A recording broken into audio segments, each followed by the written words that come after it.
institution. But we're not stopping there. We're crafting an international brand and already have over 370 outlets in 14 countries. We are by your side, ready to embrace the future.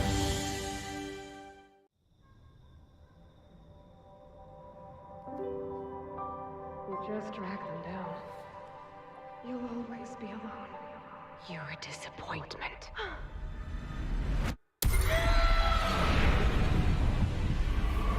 They were never your friends. Why do you even try? Why would anyone be friends with you? You can't take the pressure. It's like every night. You'll always be alone.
Breathe in the wild.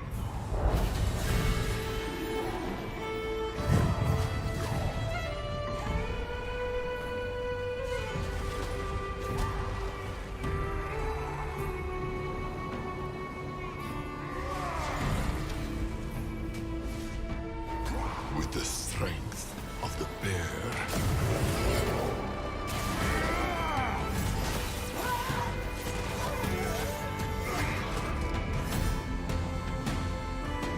Drive of the ram.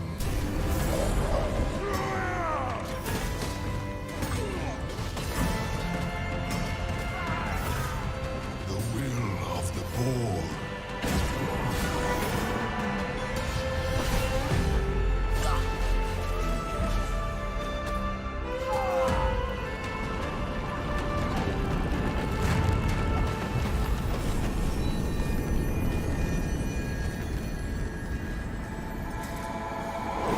And the cold fury of the phoenix.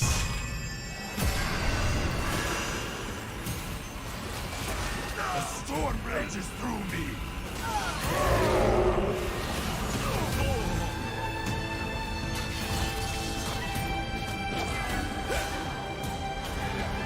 Unshakable.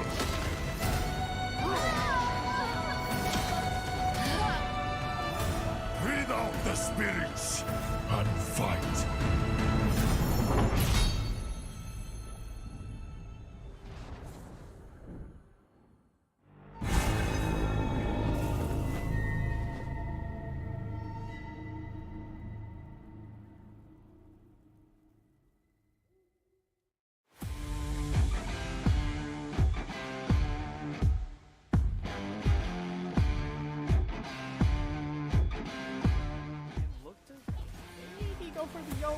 is about going to be a stretch, 5,000 they though. might trade for it here. Let's see if they can peel them Still, off. That Elise in. Sonic Wave's gonna go in. Gemini looks to sidestep. That Baron's Oh. kind of pulled off right now. And This they're can just happen. waiting, invading rest is very low. He steals it. Oh wait, Gemini managing it. Nasty around the side. They're gonna turn this one into a massive cyclone, but the push away defensive move from Pretender. Kurt. He can't quite close this one. Kurt getting Those that get knocked two up on man. Nasty. Do they have the damage? Hana taken low in this, but not gone down just yet. There goes Hollow, the first casualty Pretender of on the this side. fight. Pretender looks for the flank, but he's already used his big tools.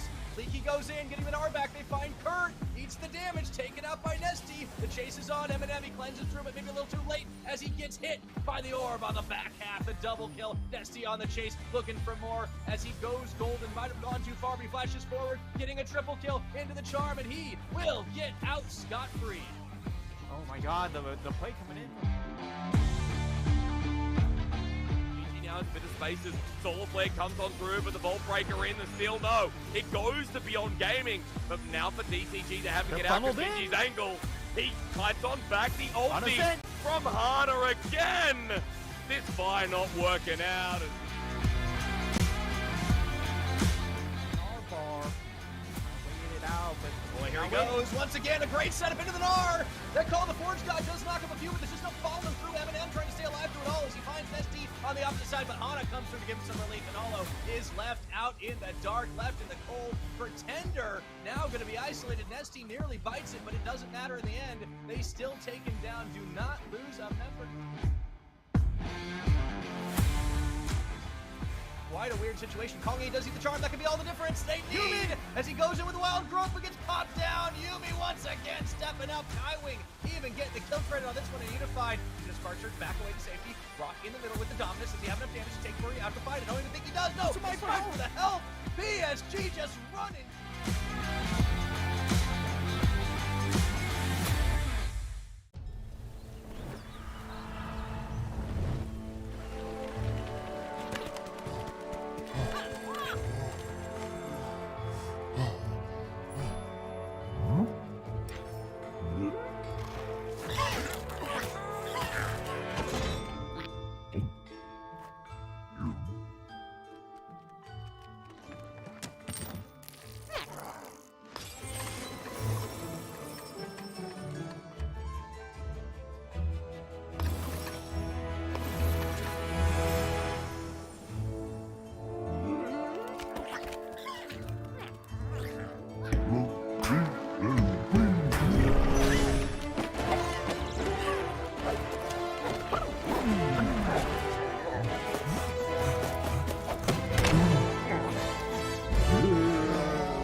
CTBC Bank is Taiwan's top financial institution, but we're not stopping there.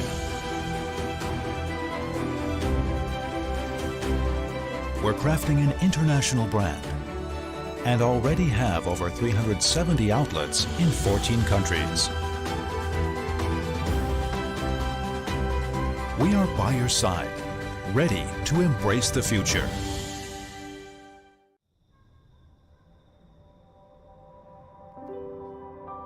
You just drag them down. You'll always be alone.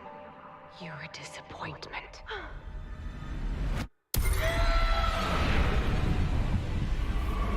They were never your friends. Why do you even try? Why would anyone be friends with you? You can't take the pressure. It's like everyone will always be alone.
Breathe in the wild.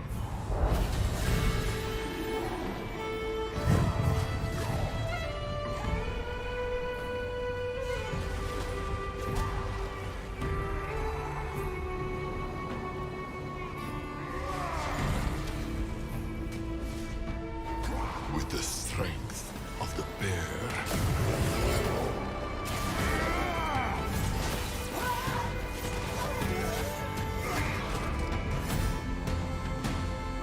The drive of the ram.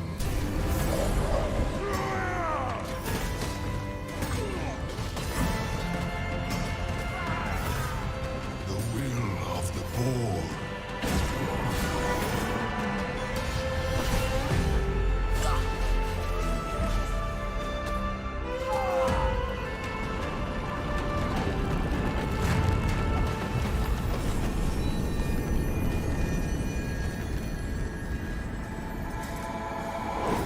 And the cold fury of the phoenix.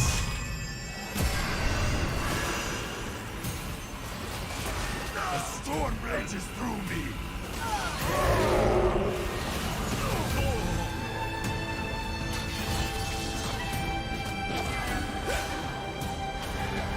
Unshakable.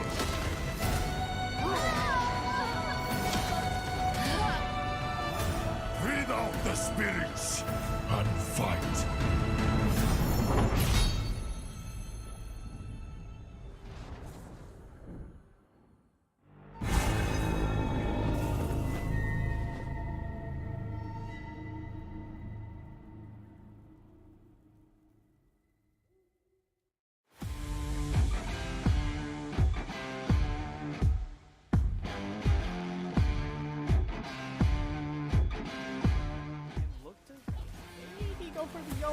It's is about going to be a stretch, 5,000. They though. might trade for it here. Let's see if they can peel them Still, off. That Elise in. Sonic Wave's gonna go in. Gemini looks to sidestep. That Baron's Oh. kind of pulled off right now. And This they're can just happen. waiting, invading This Resistor. No, he steals it! Oh wait, Gemini managing it. Nesty around the side. They're gonna turn this one into a massive cyclone, but the push away defensive move from Pretender. Kurt. He can't quite close it. Kurt getting Those that get knock two up on man. Nesty. Do they have the damage? Hana taken low in this, but not gone down just yet. There goes Hollow, the first casualty Pretender of on the this side. fight. Pretender looks for the flank, but he's already used his big tools.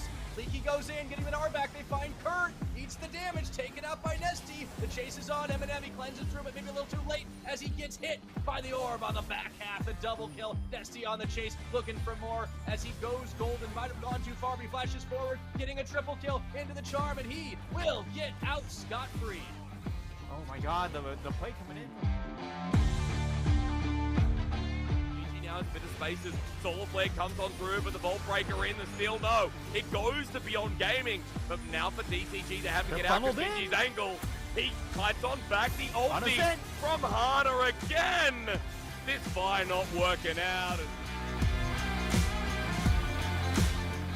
Bar. Winging it out, but Boy, here he goes. Once again, a great setup into the Gnar. That call the Forge God does knock up a few, but there's just no following through. Eminem trying to stay alive through it all as he finds Nesty on the opposite side, but Hana comes through to give him some relief, and Hollow is left out in the dark, left in the cold. Pretender now going to be isolated. Nesty nearly bites it, but it doesn't matter in the end. They still take him down. Do not lose a member.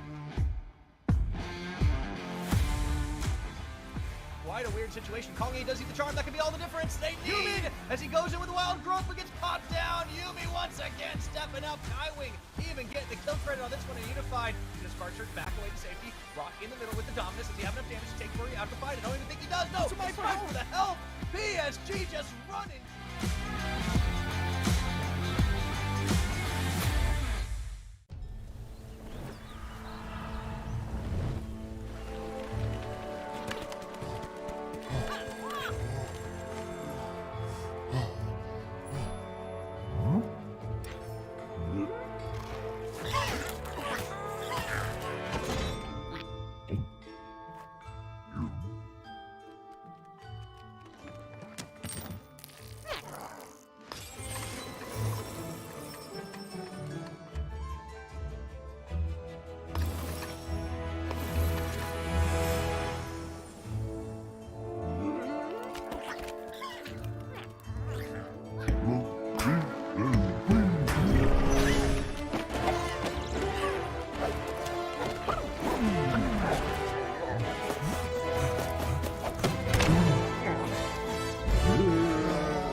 CTBC Bank is Taiwan's top financial institution, but we're not stopping there.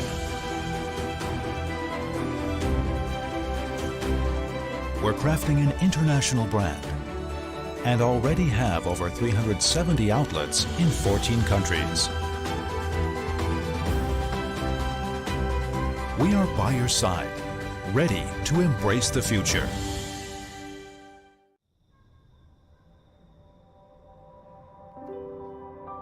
You just drag them down. You'll always be alone. You're a disappointment.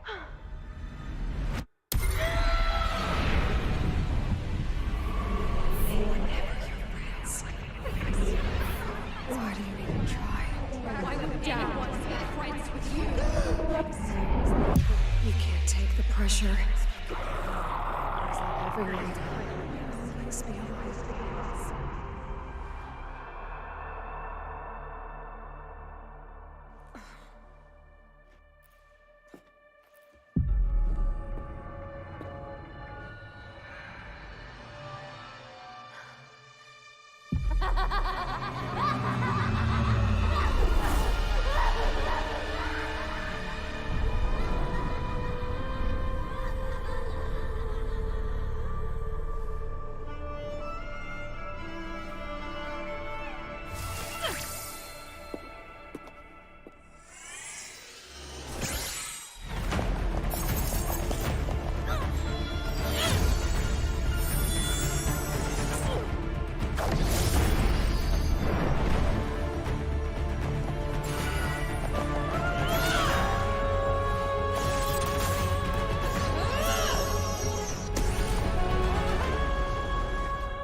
Breathe in the wild.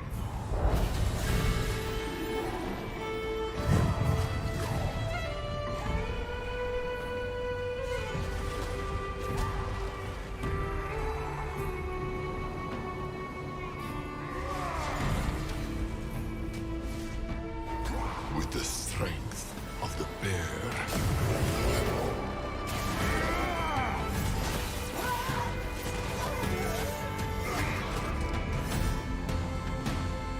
The drive of the ram.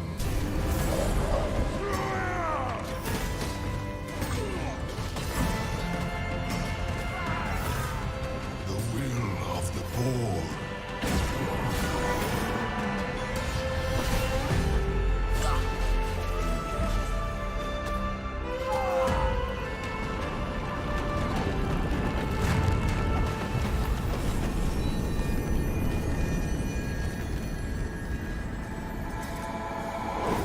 And the cold fury of the phoenix.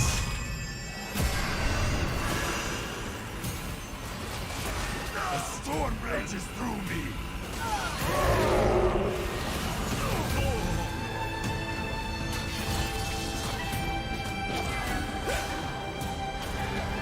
Unshakable.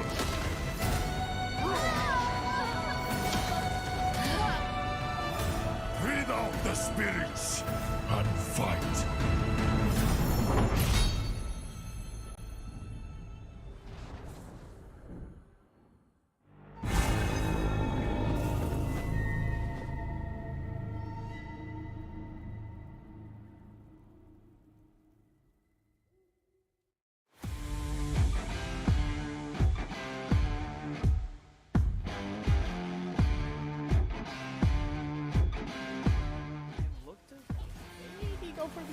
This is About going to be a stretch, 5,000 there though. might trade for it here. Let's see if they can peel them off. That Elise in. Sonic Wave's gonna go in. Gemini looks to sidestep. That Barrett's kind of pulled off right now. And This they're can just waiting, happen. invading rest. This low steals it. Oh wait, Gemini managing it. Nesty around the side. They're gonna turn this one into a massive cyclone, but the push away defensive move from Pretender. Kurt. He can't quite close this one. Kurt getting Those his get knocked two up on man. Nesty. Do they have the damage? Hana taken low in this, but not done down just yet. There goes Holland, the first casualty Pretender of on the this side. fight. Pretender looks for the flank, but he's already used his big tools. Leaky goes in, getting an R back. They find Kurt. Eats the damage, taken out by Nesty. The chase is on. Eminem, he cleanses through, but maybe a little too late as he gets hit by the orb on the back half. The double kill. Nesty on the chase, looking for more as he goes golden. Might have gone too far, but he flashes forward, getting a triple kill into the charm, and he will get out scot-free. Oh my god, the play coming in. Now it's a bit of spaces. Solar Flare comes on through, but the Vault Breaker in, the steal, no. It goes to Beyond Gaming, but now for DCG to have to They're get out funneled to in. Gigi's angle. He fights on back, the ulti sent. from Hana again. This buy not working out. Bar. Winging it out, but Boy, here he goes. Once again, a great setup into the Gnar. That call the Forge guy does knock up a few, but there's just no following through. Eminem trying to stay alive through it all as he finds Nesty on the opposite side, but Hana comes through to give him some relief, and Hollow is left out in the dark, left in the cold. Pretender now going to be isolated. Nesty nearly bites it, but it doesn't matter in the end. They still take him down. Do not lose a member. Quite a weird situation. Kongi does eat the charm. That could be all the difference they need as he goes in with the wild growth but gets popped down. Yumi once again stepping up. Kaiwing even getting the kill credit on this one and Unified. Just Sparkshard back away to safety. Rock in the middle with the dominance. Does he have enough damage to take Murray out of the fight? I don't even think he does. No, Spike for the help. PSG just running.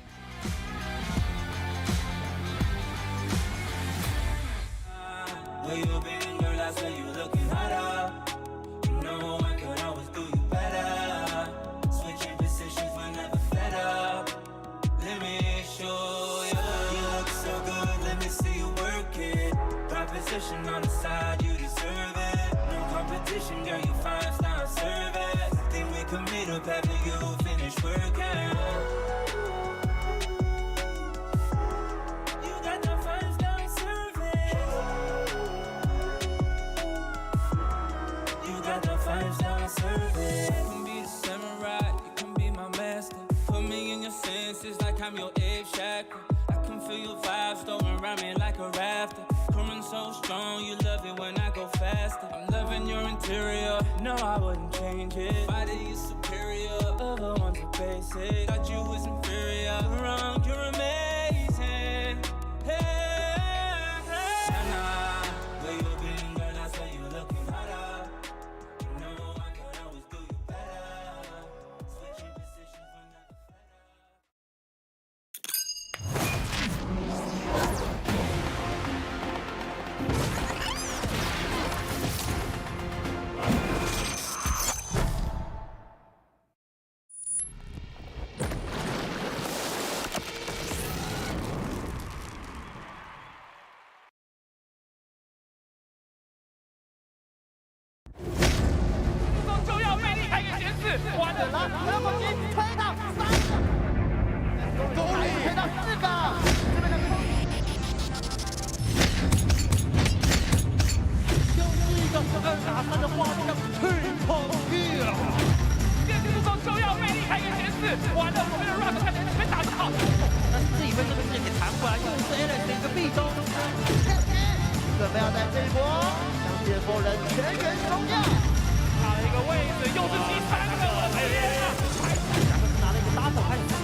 我覺得哇！你個轉彎，你個轉咗，係咪跌咗啦？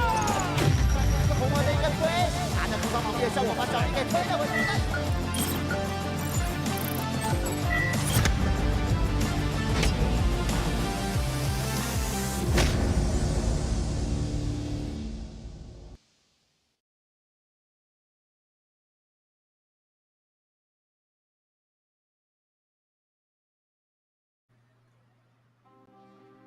Welcome, everybody, back to the PCS Summer Split Playoffs. Tonight is the night many of you have been waiting for. We have got ourselves into the upper bracket finals. But before we delve too deep into the details, I want to go ahead and send a special shout out to our sponsors on the split. It is, of course, CTBC Bank and China Airlines for helping make this little shindig happen. Hey, everybody, I am Devin Pyrotechnics Young. I'm joined on this broadcast by none other than Frank Nightstar Peng. And don't get too concerned. He may be looking a little stiff there, but he is just as ready to go as I am. How you doing tonight, Nightstar?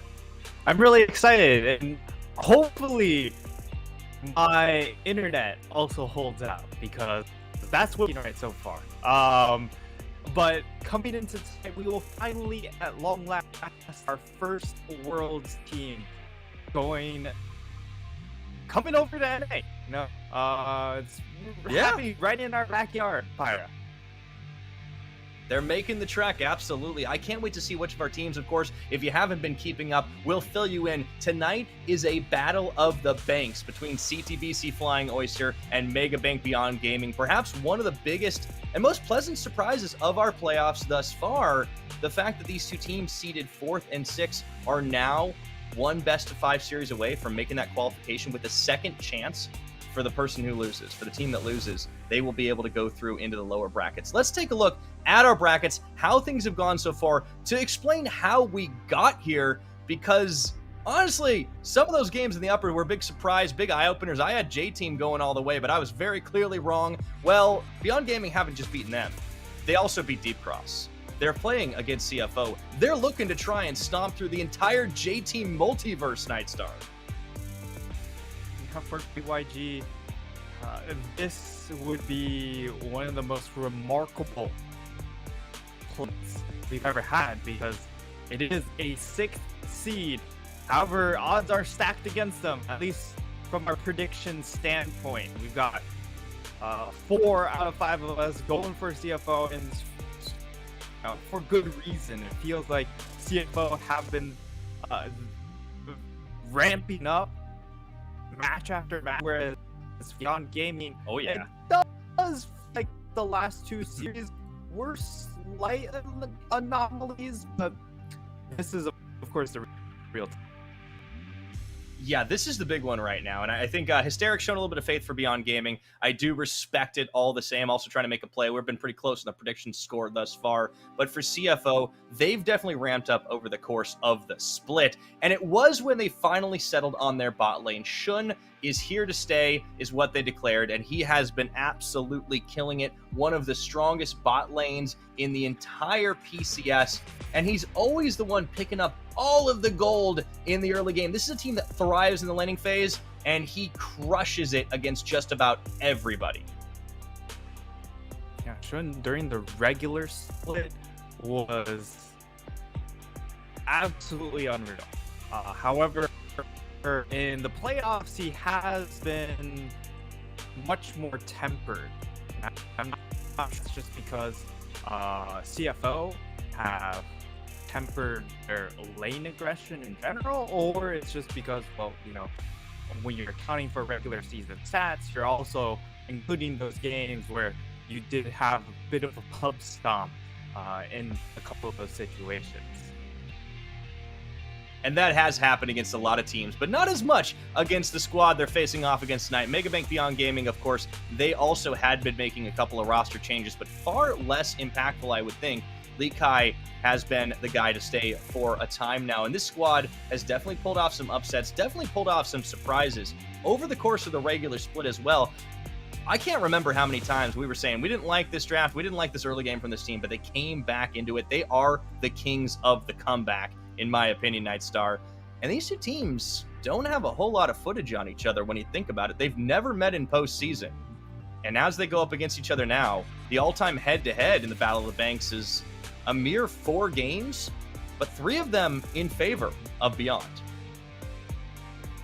Yeah, for the most part, it does feel like Beyond Gaming have had their number. And unfortunately, though, the most recent game was very much in favor of CFO.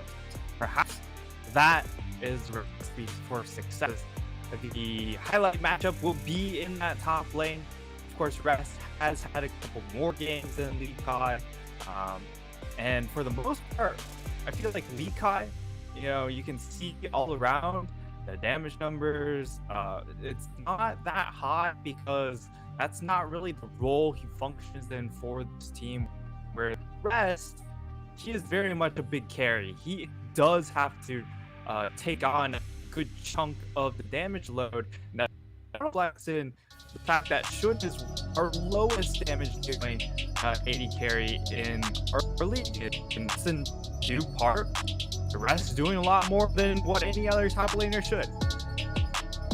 It's crazy to think that that's actually the way the stat works, but it breaks down as we get into picks and bans for our game 1. We are still on patch 12.14, reminding everybody, yes, we have been on this patch the whole time, so things may be a little different than over in the LCK or LPL, which you can coincidentally also be checking out around this time. Ari, Silas, Sivir all banned away, which leaves the door open for Mission to first pick the Taliyah, something we did expect to see, at least in some instances here, especially with that Azir banned out.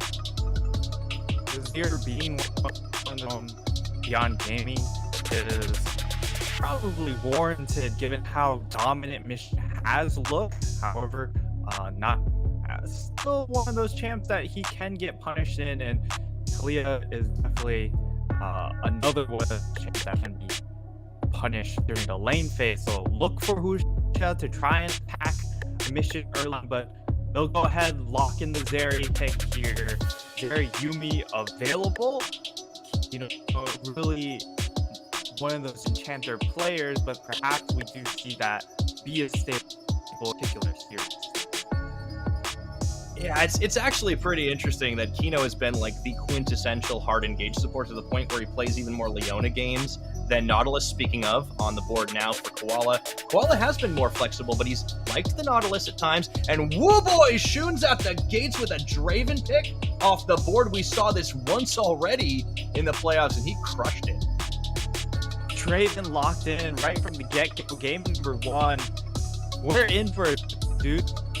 As this will be all about this bot with the Nautilus Draven. CFO will be looking to play towards that lane, no doubt about it. And for BYG, this is an extremely risky composition. You look at the Zeri Orianna, a lot of scaling, but the thing is, if Draven gets that, there is no scaling for the composition. Yeah, this is going to lean so heavily on how that bottom lane goes. The Yuumi being banned out, it does say that they don't want to give the opportunity for the Zooms to be coming in today. I do also like the Renekton ban out against Rest. That has been a big one for him of late. The Gnar is probably still going to be available. PCS does love this champion despite the nerfs. Sejuani banned as well, so the focus shifting in that top side. Oh boy, Nightstar. I can't help but think that CFO came in throwing the gauntlet down, said, all right, we're just going to wreck your day and not let you get into the late game where we know you thrive. Beyond are going to have to answer for it. Yeah, this will be a very difficult first test. They also go ahead and ban away the Fiora. Lee Kai will own last pick if they choose to do so, and it should, given that have the option to hold on to it all the way until the end, and this should be a support pick. I actually was sort of expecting the set to come out, but the Leona would also fit the... Yeah, set support, of course, being the thing that Kino really pioneered in this league. It's been a little while since we've seen it, more of a spring split staple. All the same, I do like it out of him. I think it could potentially set up a kill lane, kill pressure, but they stick to the guns, stick to tried and true. For CFO, also sticking to Gemini's comfort zone with the Viego lock. Oh, into the Aatrox. We are going all in today. It does leave Gnar still available here, and I think that's probably what they would slot in. This Jace, definitely a young pick here, and Lee Kai, we haven't really seen a whole lot. There we go. Makes a lot of sense. Again, a lot of team fight power here, going for something like the Camille, so that makes a lot more sense in this regard, and you're able to just target a specific target or a specific champion, and this is most likely going to be Shun. Does make a lot of sense. Protection, they'll have to have it on there. I'm expecting Mission to be making a lot of trips down to the bottom once he gets access to his Weaver's Wall. Also, we'll look for Gemini to try and be aggressive early, too. You know, we talk about CFO and their early game prowess, what they like to do in the laning phase. Well, for Beyond, Husha is Beyond's early game. And he's on Wukong, a champion he's played far more than any other this split. So he will be relied on pretty heavily as this early game goes on. And I think that it seems the game plan for Beyond Gaming, it doesn't really waver from draft to draft, Nightstar. They just want to outlive and outlast. That's where they found their most success. This is very much a composition that's going to be reliant on skilling. So, for CFO, one of their issues has been taking the lane lead and then really doubling down on them, using them to just constantly force map plays. And that's been a bit of a problem for them as the game progresses after accumulating such a lead. However, in this game, they will be put to the test to a certain degree because of how much scaling is on BYG. If it does get to 25 minutes, do look for the game script to possibly flip. Well, that is the timer we're going to have to be watching for, but for right now, start your game clocks, everybody, because we are onto the Rift for our first game in this best-of-5 series. The Battle of the Banks finally hits the postseason, and one of these two squads is going to cash in for a trip to Worlds. Pretty bold invade, looking in order, really trying to bait it out. I like it. Of course, level 1, in game number 1, if anything spicy does happen, that really sets the tone for the entire series, because that one play could just set you behind 0-1 right off the bat in the best of 5. BYG, again, their composition a lot more scale heavy. That is not something they want to give up at the onset of the game. Yeah, playing it safe, and of course CFO playing it bold, going big or going home. And you got to think back to when we saw this from Shun before. His only other Draven game was in game 1 of that series against PSG Talon, which was an absolute banger the other week. And on that Draven, he popped off, man. 13 kills, 1 death. And I don't want to say he made Unified look like a chump, but he certainly crushed that lane pretty hard with Koala on an Ashe support. And Koala having counter pick in this series might be a theme, especially over on red side. That is traditionally where they really hold the pick for Koala. And this time, okay, the engage already happens. They're going in. And yeah, look at the damage they're already dealing onto the Zeri. There's not a whole lot they can do, but they turn it back onto Nautilus, and that's going to force the pushback. All right, so for now, we already getting into the action, but it is probably just a brief response. Yeah, of course, we're going to just try and hard force a lot of action down in this bottom lane, given that, you know, you've got the Draven. And against Zeri, Zeri a whole lot in lane presence and into something like the Draven. And it's all about the scaling when it comes to Zeri. And even though Zeri can have those big moments in these team fights, I'm not sure if that's be there for Wako, because of the fact he is where he does have a Leona support. So the ceiling is going to be a little bit lower than what we would expect from a typical Zeri game. So that would be something to keep track of, as Usha looks like he's the one getting track of. Yeah, I was about to say, I would not put it past Gemini to try and set up that play 3v3. As CFO are working on a game clock, working on a timer, they're going to go ahead and let this go, and the ward gets cleared, critical by Husha. And that's just going to be the reset for now. But yeah, you got to keep your eye all across the map. There could be kills in any solo lane, any time. anywhere, it seems. Especially with the quality of laner coming in from CFO, the longer these lane phases do go, it should look better and better for them. And the most important factor will be the forward percentage of Usha, instrumental in his swaddle floats in the lane phase, and for Gemini, it's about just making able to prevent Usha from being able to keep track of this or influence his lanes. Exactly. I think you were talking about this too when we were setting up for our pregame, how it's such a big development that Beyond were able to have high forward percentages when they have had success in the past against teams like CFO that are hyper aggressive early. They can't shut all the lanes down. Yeah. That's been sort of their approach where, hey, we know Husha is going to try and play, but we can play around our jungler in this instance. However, in this particular game, because of how much pressure is really asserted by having Draven Nautilus to a very lane, it does make the map a little bit lopsided.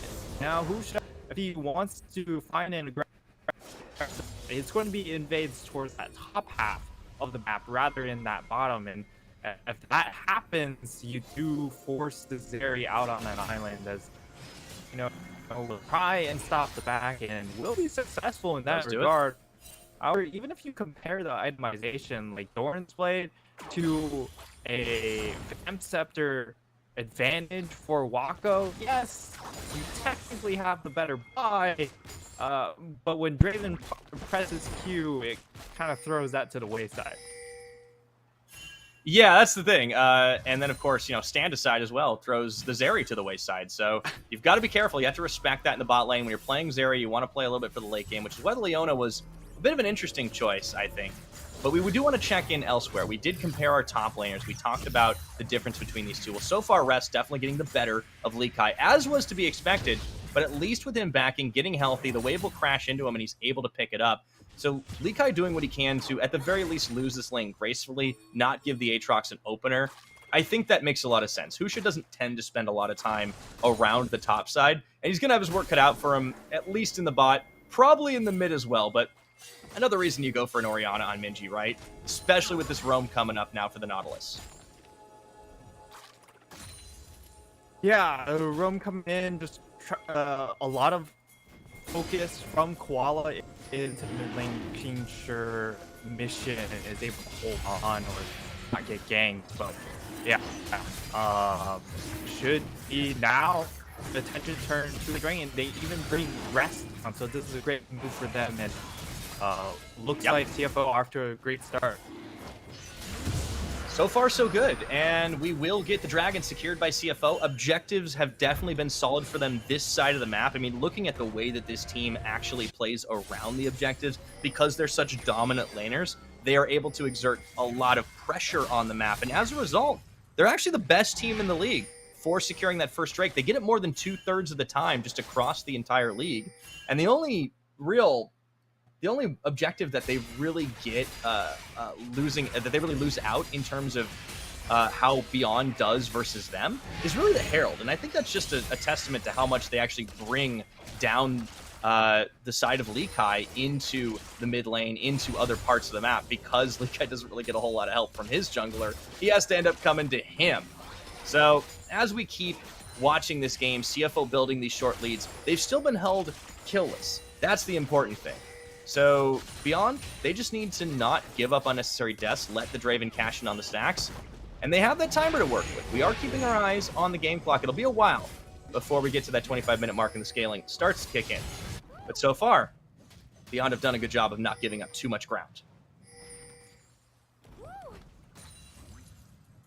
As we just let the early game phase play out after a couple nice attempts from the side of CFO to get a little bit of shenaniganery going on. They didn't hard commit to anything, not even the level 1. And they will look to open up onto Herald. This is started by Gemini. And in full vision. But Beyond Gaming, not in a position to necessarily contest, even with 3 members nearby. They know it can be matched pressure-wise. They don't want to start feeding any kills to the likes of an Aatrox or a Viego. That's going to be secured up. First Herald going the way of CTBC Flying Oyster as well. So they are continuing their trend of controlling objectives across the map. Again, Beyond are playing to that scaling game. You gotta be careful not to give up too much ground.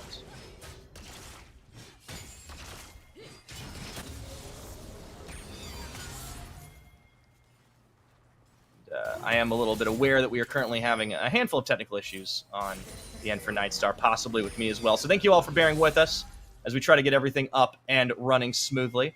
I'll keep narrating the action as we go. We got the Wukong hanging out in that brush. Husha looking to make a play, but the game sense is tingling here. You have to think now on the ward before it expires. Not bad. But we'll see if the all-in from Lee Kai can go anywhere. No, he doesn't have 6 just yet to work with. So he's not going to be able to fully commit to that Hextech ultimatum. Looks like we got you back, Nightstar. I think we're improving. I'm not sure. We'll have to take it as it goes. Sound good to me. As it's going to be Herald down into the bot lane. This is to be expected, right? Because we have the Draven. And over on the top side, Rest is doing well enough for himself. That's definitely not a problem for him in this matchup. Again, Lee Kai has been more of a stabilizing top lane, where he just makes sure he tries to lose gracefully, and it's all about just having better impact in these team fights. We'll see how well he's able to execute around this Camille. Of course, last year he was very well known for his Camille. That was his most played champion, and the tandem plays he had with G-Mian were definitely really exciting to watch. Okay, that's actually a blue buff going to Wukong. I think that was a plus strength, and it is, as the Whirling Death gets popped by Shun to just try and cut that wave, not give Wako any plates early on. So, as we are 10 minutes into the game, the fact that Beyond have still not given up a death, not a bad sign for this team, not a bad look, but they are ceding ground, and they may have that streak broken here as the dive's getting set up. No flash from Lee Kai, does have an ultimatum, and he knows this is happening. At least he knows that the Talia is around, but he's able to start pushing things back, waiting for that next wave. Rest will be looking to set it up. It doesn't look like it will be a dive, but we have now seen Mission start looking towards these side lanes. Has the ultimate available, so you know he very much could pull the trigger at any moment. And this is actually really interesting, because Mission actually goes and takes the wolves. So he's hiding himself on the map and just trying to conceal where he is, not showing in the mid lane. And that extra time, you know, I'm not sure how well it pays off, but now it will be a lot of attention brought down to this second dragon. Not a bad opener here from Beyond Gaming. They gotta be careful not to get sandwiched as they look to back off. Usha taking a little bit of poke damage, and the right Wukong gets shoved seismically by Mission. Really good guess on that one, and it opens up the opportunity to take another Drake as they get chased away. CFO say nice leash, thank you. CFO, they get to the party second, but it ends up paying off for them with the extra health bars. Allows them to shoo Husha off the objective.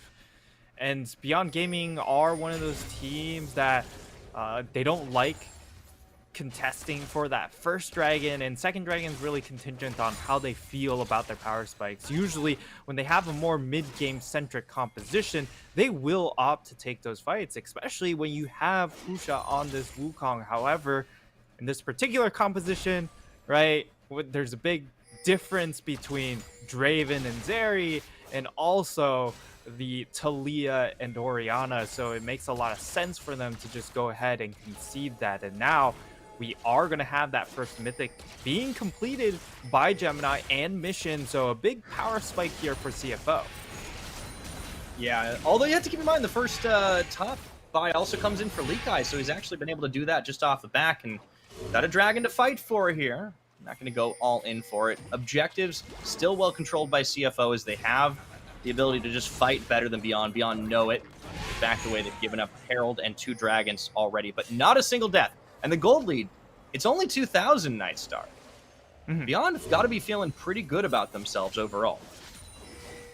2,000 gold with this sort of composition has to be at least par for the course, right? Because of the existence of the Draven and also still the side lane pressure coming in from Mission on this Talia pick. So far, it's just a lot of shoving, right? And it's prevented BYG from really even coming close to playing their typical playstyle, which is super far forward, allow Husha to invade, get vision control in the enemy jungle, and then be able to play super freely. And now it's actually the side of BYG that's are getting real pressured in their own jungle. So their strategy is really getting turned on its head, and that gives more airspace to now CFO turn their attention towards this second Rift Herald, which should result in more gold into Shun. Yeah. Gonna go ahead and pick that one up. Secure. Gemini crushes or grabs the eye, I should say, as they now get the lane swap on, rotating top. Lee Kai knows that he's gonna back away, and I think this is gonna be first brick, as they should be able to shove on before any result can happen. Lee Kai's actually gonna stick around, and so is Husha.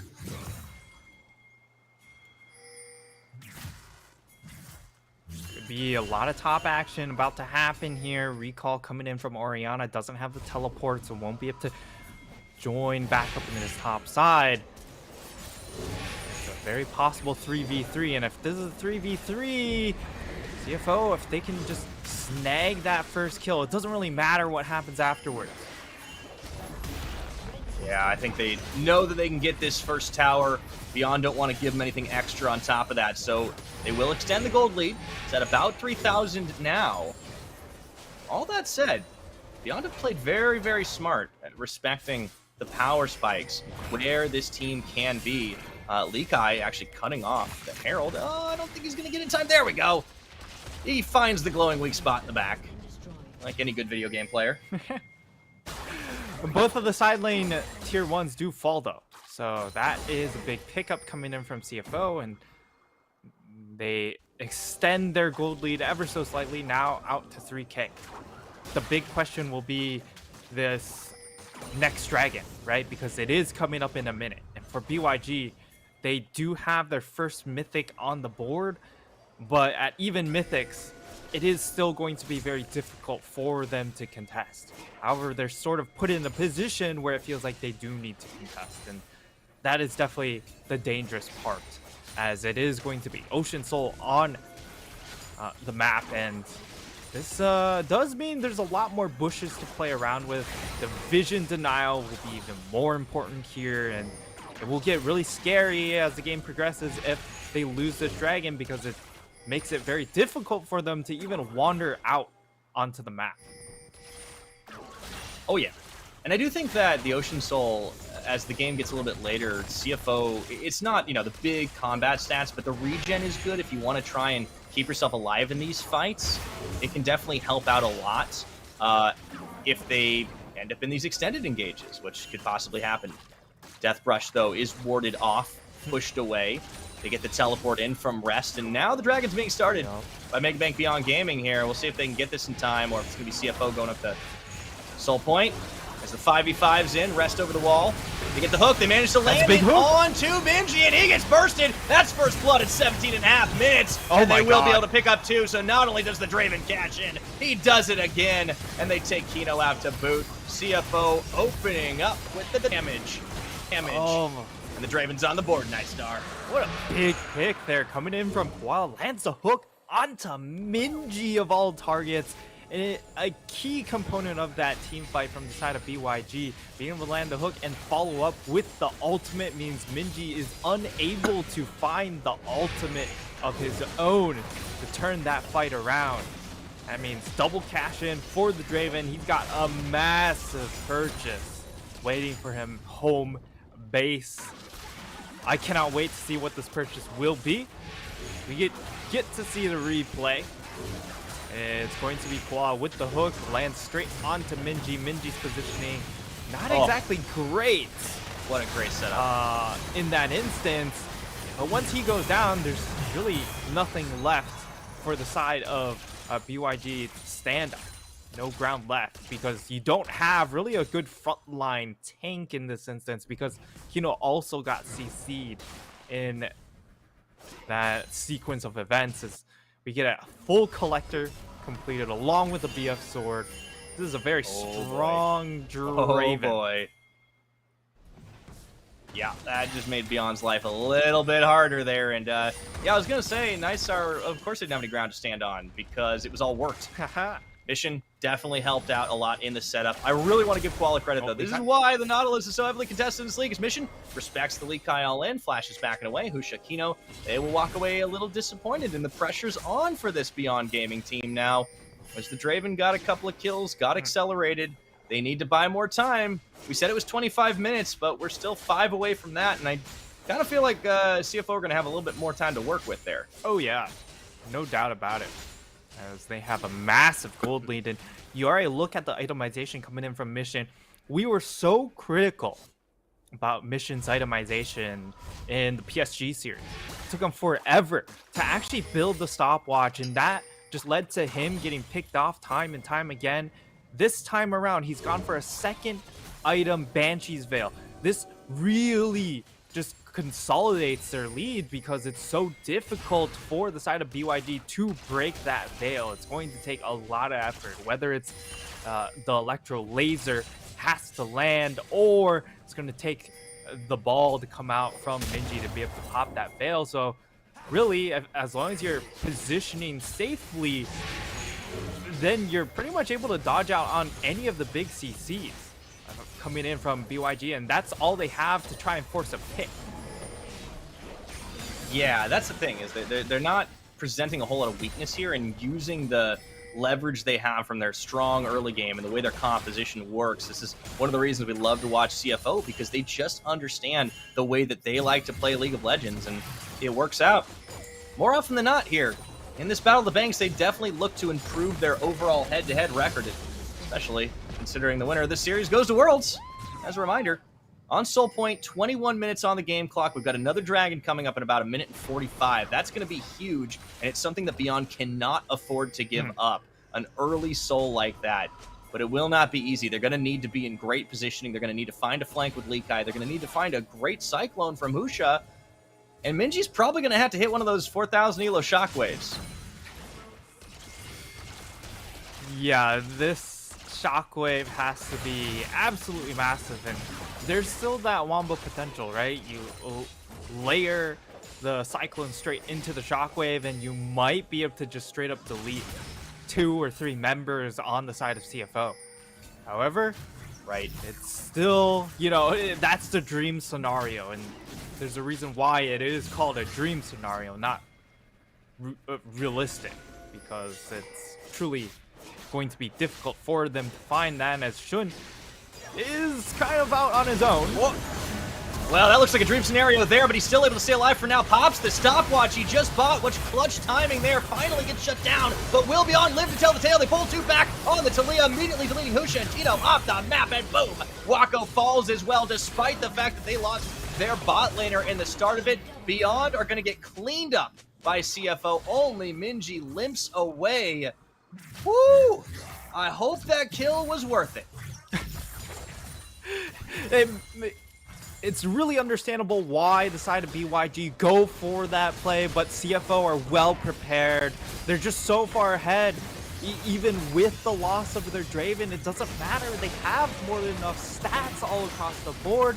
They have such large, they have a level advantage all across the board as well. So that's extra gold value there in that fight. So CFO, they lose their AD carry, still win the fight, and they pretty much lock the game down here as they actually turn around for Baron. That might give BYG the ability to stall things out just a little more. And this is a great pick though. Coming in from BYG, landing that stun onto Shun, and it almost was an insta deletion. And if that happened, that might have changed things ever so slightly. Whew. But they weren't able to Buying enough instantly time. delete him. So, you know, Buying time too. yeah. Okay, going to be- CFO, they back out of this one. We're going to have a proper Dragon Dance. But yeah, that fight, that was great. And I really just want to call attention to Mission's seismic shove because that made all the difference. He picks up some kills in that. So, again, we start to see the Taliyah damage dealer and the veteran status of this mid laner, one of our most decorated in the PCS and even the LMS before it. Mission has definitely stepped it up after, I think, some well-earned critique in the way that he was playing and itemizing in previous series. They are going to keep flipping on the dragon, but CFO used the opportunity to actually send Rest back. Doesn't have TP. They actually got the inner tower, and the wave is crashing. Beyond have to commit to this, but they're getting cold feet, Nightstar. They're leaving it at 5,000 hit points, trying to use the brush to their advantage. Rest sees that there was a Wukong clone. They have to know that information's there, and as the reset happens, CFO are just going to come in and say, all right, if you're not going to take this, we are going to force your hand. Chasing Beyond out of the pit. They're going to use the Weaver's Wall, and it cuts off everybody but Kino. He's isolated. He pops his ultimate. They look for the pickup onto Shun. The dive goes into the back, but immediately the attention is turned as Mission takes down Kino in the fight. Husha tries for the knockup, and let's see, as the dragon goes down, they still manage to find an opener, find a fight, but Rest is just too darn big. Gemini looking at Wako in the backline, turns back to Husha. Koala gets that hook. The setup, they may lose, it doesn't matter. They still manage to turn this into a 2v2 as Beyond Gaming split the party here. They will be able to get away thanks to the Zeri's ability to hop those walls. Oh, but for how long? There's really no base to fall back to as they just have so many towers already gone. Gemini can't quite do it. Great stutter from Wako. All the same, despite the even trade in fight, the soul goes over to CFO. And you can see how the soul actually changes the scope of that play because if a BYG aren't able to one-shot you, the staying power in this composition is really nuts. You have so much healing coming in from the Draven, you have so much healing coming in from this Aatrox, and because of how far ahead they are, even Gemini is going to heal a ton of HP in these fights. So now you're forced to try and build some of that heal cut, and they are trying to get it as we see the Executioner's Calling built up onto Husha, but they are just so far behind. If you invest extra gold in trying to slow down the healing, you also miss out on just damage that you need to finish off a kill. And right now, Wako is just too far away from that Infinity Edge, which he needs to be able to start turning these fights. Not quite online yet, and Minji, along with his 2 items, Archangel's a very low damage second item here. It's really just for the fastest power spike because you understand they needed to have as much power as possible for that last dragon fight, and unfortunately it doesn't go their way. Now this is over a 10k gold lead. Yeah, and use the Weaver's Wall to cut Likai off. They yoink him in. Koala finds the damage. They do pop that Solar Flare. That's a but with bounce the Seismic Shove, another great one from Mission. Shun cashes in on that, and here we go. Looking for the Viego setup. Gemini, little speedy boy with that DMP. They'll just keep on moving straight into the base with the numbers advantage. Likai can't flank if he's not off the fountain. Yep. So CFO know exactly what they need to do, and they just throw their weight and their wallets at Beyond Gaming. Those look like this first game might just be a wraps sooner rather than later. CFO? Could be. Not going to push their advantages too far here. They're going to back away. Broken into the base already, Nightstar. So much pressure. That time clock that we talked about, the 25-minute, that's definitely been extended significantly. CFO have bought a lot of time for themselves. And here is going to be the Hail teleport Mary flank.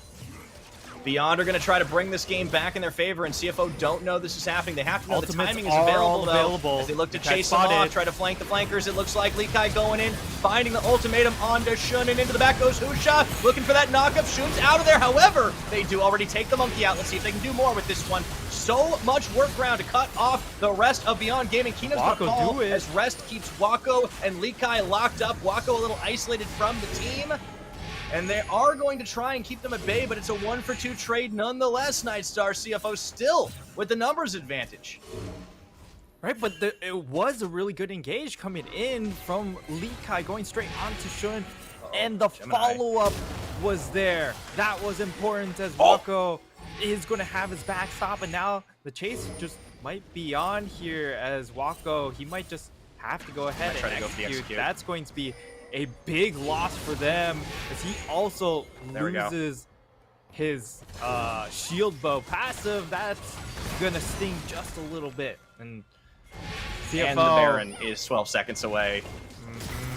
Full control oh boy, that of death the timer map and the game. It's rough. It's rough, Pyra, but you can see that for Beyond Gaming, they are still having their moments. Clean engage onto Shun, clean follow-up.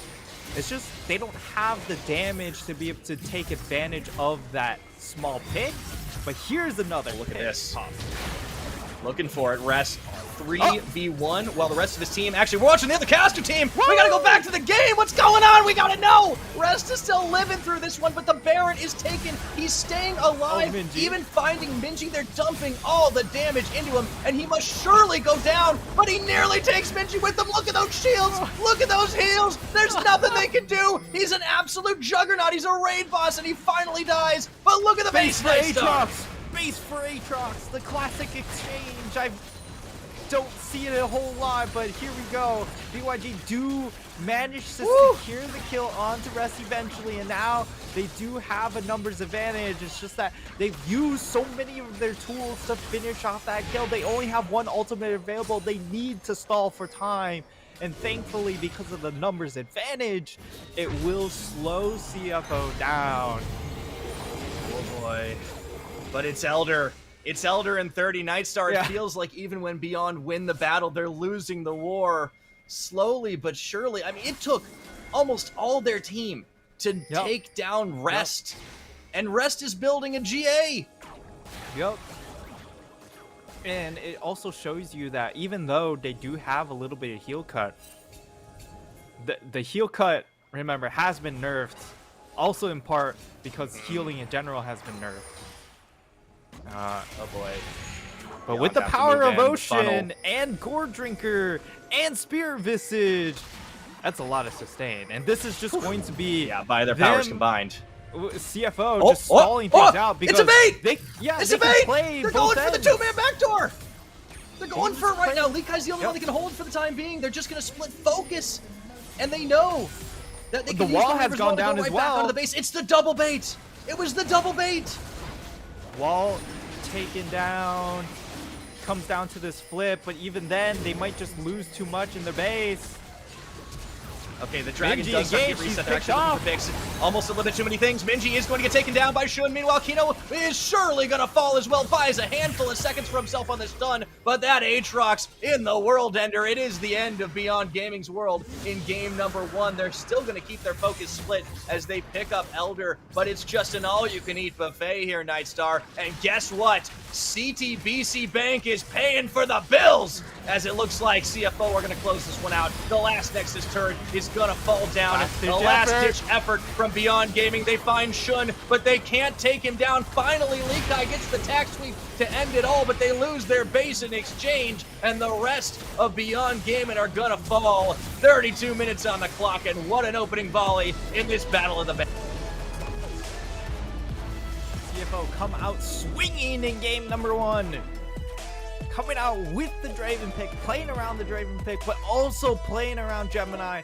This game has been much different from all the other Mega Bank Beyond Gaming games before, against JT, against DCG, where Husha was able to establish presence. He was the one able to go into the enemy jungle and really zone off the enemy jungler. In this game, it was all CFO all the time, and without Husha, these lanes are going to suffer a lot more.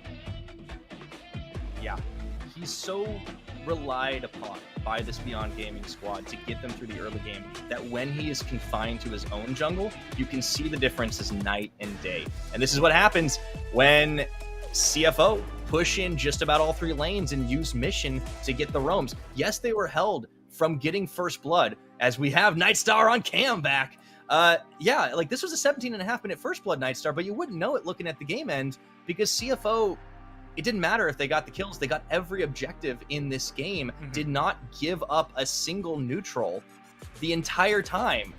And there were many of them. They just had so much of a lead, a buffer built, and this is one of those games where you kind of bless your RNG on getting an Ocean Drake, weirdly enough, because it gives you so much sustain that the other team has to actually build into it. Yeah, and this game in particular shows sort of why, even though scaling comps are good, scaling comps are a lot nerfed on this current patch and beyond because of how much more influence early dragons do have. And because the role were 2 combat dragons, that gave them such a sizable advantage, especially on that third dragon fight, on top of the fact they were already so far ahead in gold. So even though BYG, they come to the fight, they feel like they're, this is their best opportunity. They've hit their mythic spikes and, they have all that wombo potential. It doesn't come to fruition because of the extra stats, because of that extra gold lead. So for the side of CFO, this has to be the trend continuing forward. And for BYG, the changes have to come from the 80 carry and the mid lane position, because the Orianna and the Zeri just take too long to ramp up, and you can have one, but you can't have both. And that's the issue right now for Megabank Beyond Gaming. It does feel like the Zeri has been used as a bit of a bait by teams like CFO that are more than happy to just let the other team get it, knowing that they can win the game early. The Draven now has to be considered as a ban, as it was, I believe, in the PSG series.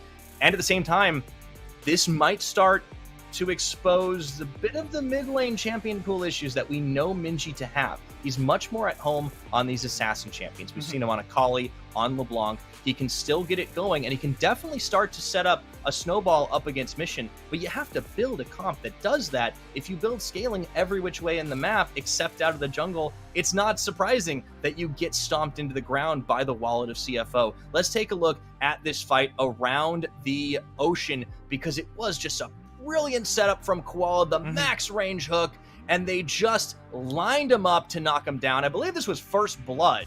Yep. First blood and second blood, right back to back. And it goes on to Shun. And after that, yes, Shun ends up dying a whole lot, but because of those 2 kills, he demands all that extra attention, right? Because he's so fed. So they have to overforce these all-in plays onto the Draven. And because of that, there's just no attention left for to keep track of rest. And rest on this Aatrox, having the Ocean Soul, having the Gore Drinker, having the Spirit Visage, just augments his healing to an unreal amount that he just face tanks everyone. Yeah, I love this fight because it kind of showcases how far CFO. Look at that Gore Drinker. They lose the Draven. Yeah, they lose the Draven, and Rest is like, it's fine, guys. I'm a raid boss. Gemini, you might as well just finish the dragon. I got this. And then he did. He did. That was disturbing. Rest Gore Drinker from 30% back up to like 80%. It was unreal. And on top of the... Yeah. Do you remember when Gore Drinker was nerfed and everyone's like, oh, it's a terrible item now? Yeah, we're right back to square one. Yeah. I mean, Gore Drinker was definitely one of those items that it's very hard to balance, because there's also been instances where Gore Drinker Graves also existed at one point, because... Oh god, I forgot all about that. Yes, that did indeed exist. So, headed into post-game, we'll see the damage numbers. Draven dropped off considerably, but I don't think it was necessarily the fault of Shun. It just really highlighted how much attention BYG put on him in these fights, and left Rest and Mission out to sort of capitalize on that missed attention here. So once more highlighting that, hey, Rest gets a large damage percentage, also in part because of how much attention Shun demands in these team fights.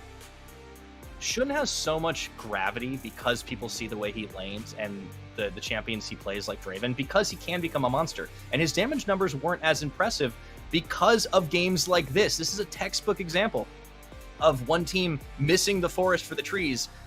In this case, They go for Shun, they lock him down, but then the Aatrox and the Talia from Mission, which had a fantastic time setting up these plays with 2-3 member seismic shoves, allowing the setup, allowing the damage burst. And not only that, I want to give so much credit over to Koala, who has just been an absolute monster on this Nautilus, showing why it is such a must pick. But Rest absolutely earns this MVP. His lane was a little bit on the quieter side, but he did everything he needed to do. And when the kills started coming, they didn't stop coming because that Aatrox just didn't die outside the one time. Almost 33% of his team's damage. That is unreal coming in for the top lane position. And the big factor, it really was just all around CFO were playing so far forward and applying so much map pressure. You saw Mission every time he left the map. BYG had to account for that. They're playing very safe on the side lanes. Not just accounting for the fact that their side lanes were just weaker as champion-wise, right? And having the Talia along with the Viego pick constantly threaten these sides has to be something that I think BYG will prioritize addressing the issue in that next draft. We'll have to see if they can bounce back in game number 2. We'll be right back with that after this break. CTBC Bank is Taiwan's top financial institution, but we're not stopping there.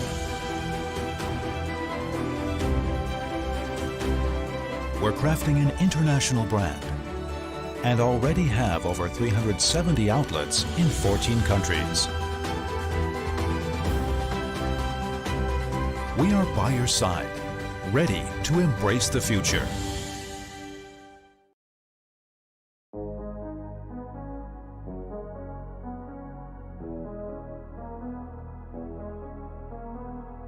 Show me love, show me love. Taking this pure heart of mine. High above, high above. We go off in the night. We leave in the red lights. Man, let 'em need. You can see right, see right. We go low.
months ago. I've seen the sign on the skyline, the urge in my soul, gotta let go. I've had enough of the hard times, got a taste of the sun, now I gotta reach the horizon, yeah. Are you coming along? Cause I got the current to guide me, let it guide me. I'm coming home.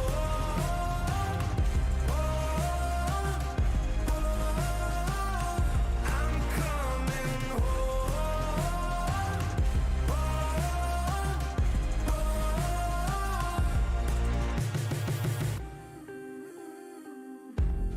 I start anew, sky turns to blue, waving goodbye to the moonlight. I'm gonna drive, follow the lines, leading me into a new life. Got a taste of the sun, now I gotta reach the horizon, yeah. Are you coming along? Cause I got the current to guide me, let it guide me. I'm coming home.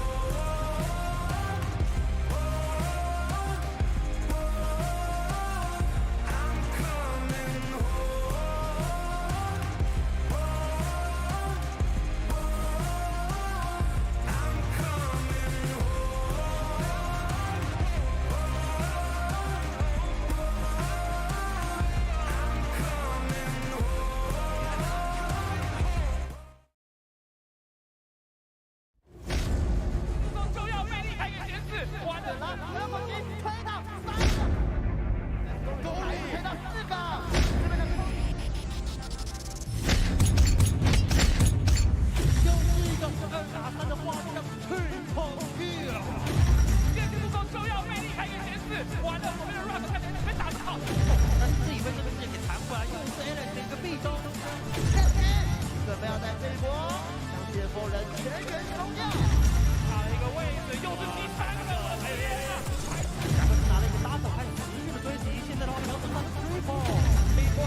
Hey everybody, welcome back once again to the PCS Summer Split Playoffs. We are in the upper bracket finals, one game down, and CTBC Flying Oyster have delivered an explosive volley in this Battle of the Banks. And speaking of CTBC Flying Oyster, I want to thank our sponsor, CTBC Bank, for always being by our side of the PCS and making this whole thing possible. And in addition, I want to extend that thank you to China Airlines for making this playoffs possible as well. Now, Mr. Nightstar, we've got a little bit of a swippy swap on the sides. Beyond Gaming are going to be going on to blue. And how does that affect what you think is going to happen in the draft going up?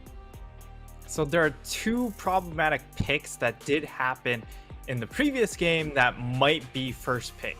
One is the Talia because we D and end with a Raven. That is also the second one. Draven, just because of how dominant he is in the bot lane meta, that will either be pick or ban. That has to be for sure addressed. And then the other thing is the fact that Minji's champion pool got heavily pinched.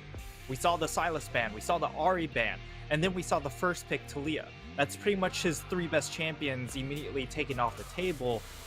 And as a result, it did force them onto a very early Orianna pick, which is not the situation they really want to be on the side of Beyond Gaming. So I think they'll look for either the first pick Draven or the first pick Talia in this second game.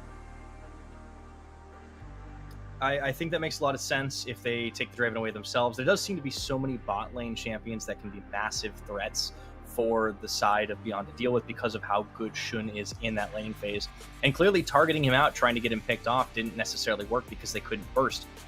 A lot of things did have to go right for the side of CFO, and they did a lot of them themselves, but Dragon RNG also played out. So I wonder if, they just let that, go next. We'll see if it happens as we are getting up into picks and bans going into this one. So for game number 2 here, Nightstar, we'll see what changes. The Azir stays the same. The Poppy stays the same. Poppy ban makes a lot of sense because it's a champion that Gemini's use a lot, but Husha has not touched. Husha has, for the most part, avoided it, mostly because of the fact that while it does bring a lot of early game pressure, it doesn't necessarily bring the full-on team fight that BYG are looking for. All right, similar bans this time around as well, with the Nautilus extending in for Beyond Gaming. But you see that the Talia, much more valuable for the early pickup. It's important for Minji to be able to stay on what he likes, especially with the Ahri and the Sylas already banned away. So for CFO, they have their pick of the bot lane outside that Sivir. And we might be getting ourselves a Callista game for this number 2.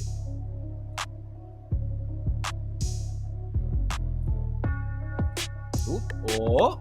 Oh, okay. We're reconnected. I feel like Shun can just play whatever. Yep. Okay, we got you back in, Nightstar. But you didn't miss too much, just a little bit of a hover as the Callista does get locked in the end. Callista locked in. Does struggle a little bit against something like this Leia, right? You throw it on the work ground, it does make it very difficult for her to hop around. And it might just... Hopping. I wonder what we're going to pair with it. Yeah. Victor locked in. Well, looks like Nightstar coming back into this one. We'll keep it going as we wait. And for Beyond Gaming, as the ball's back in their court, they see Mission on the Victor, a very comfortable champion for him, especially when his own pool is a little bit pinched. Beyond are going to opt for the Lucian Nami lane. So we are going into the early game, and this should give an opportunity for Wako and Kino to get a lane lead for a change. Yeah, it looks like they're just going to fight with fire to a certain degree. And for the side of CFO, do they go for something like the Ashe? Or the Renata. Have the extra double range. The Renata makes a lot of sense here as well. But instead, it looks like they want to go ahead and lock in their jungler. Viego let through, and it also allows them to go ahead and maintain sort of that strategy of double banning Husha in the second phase.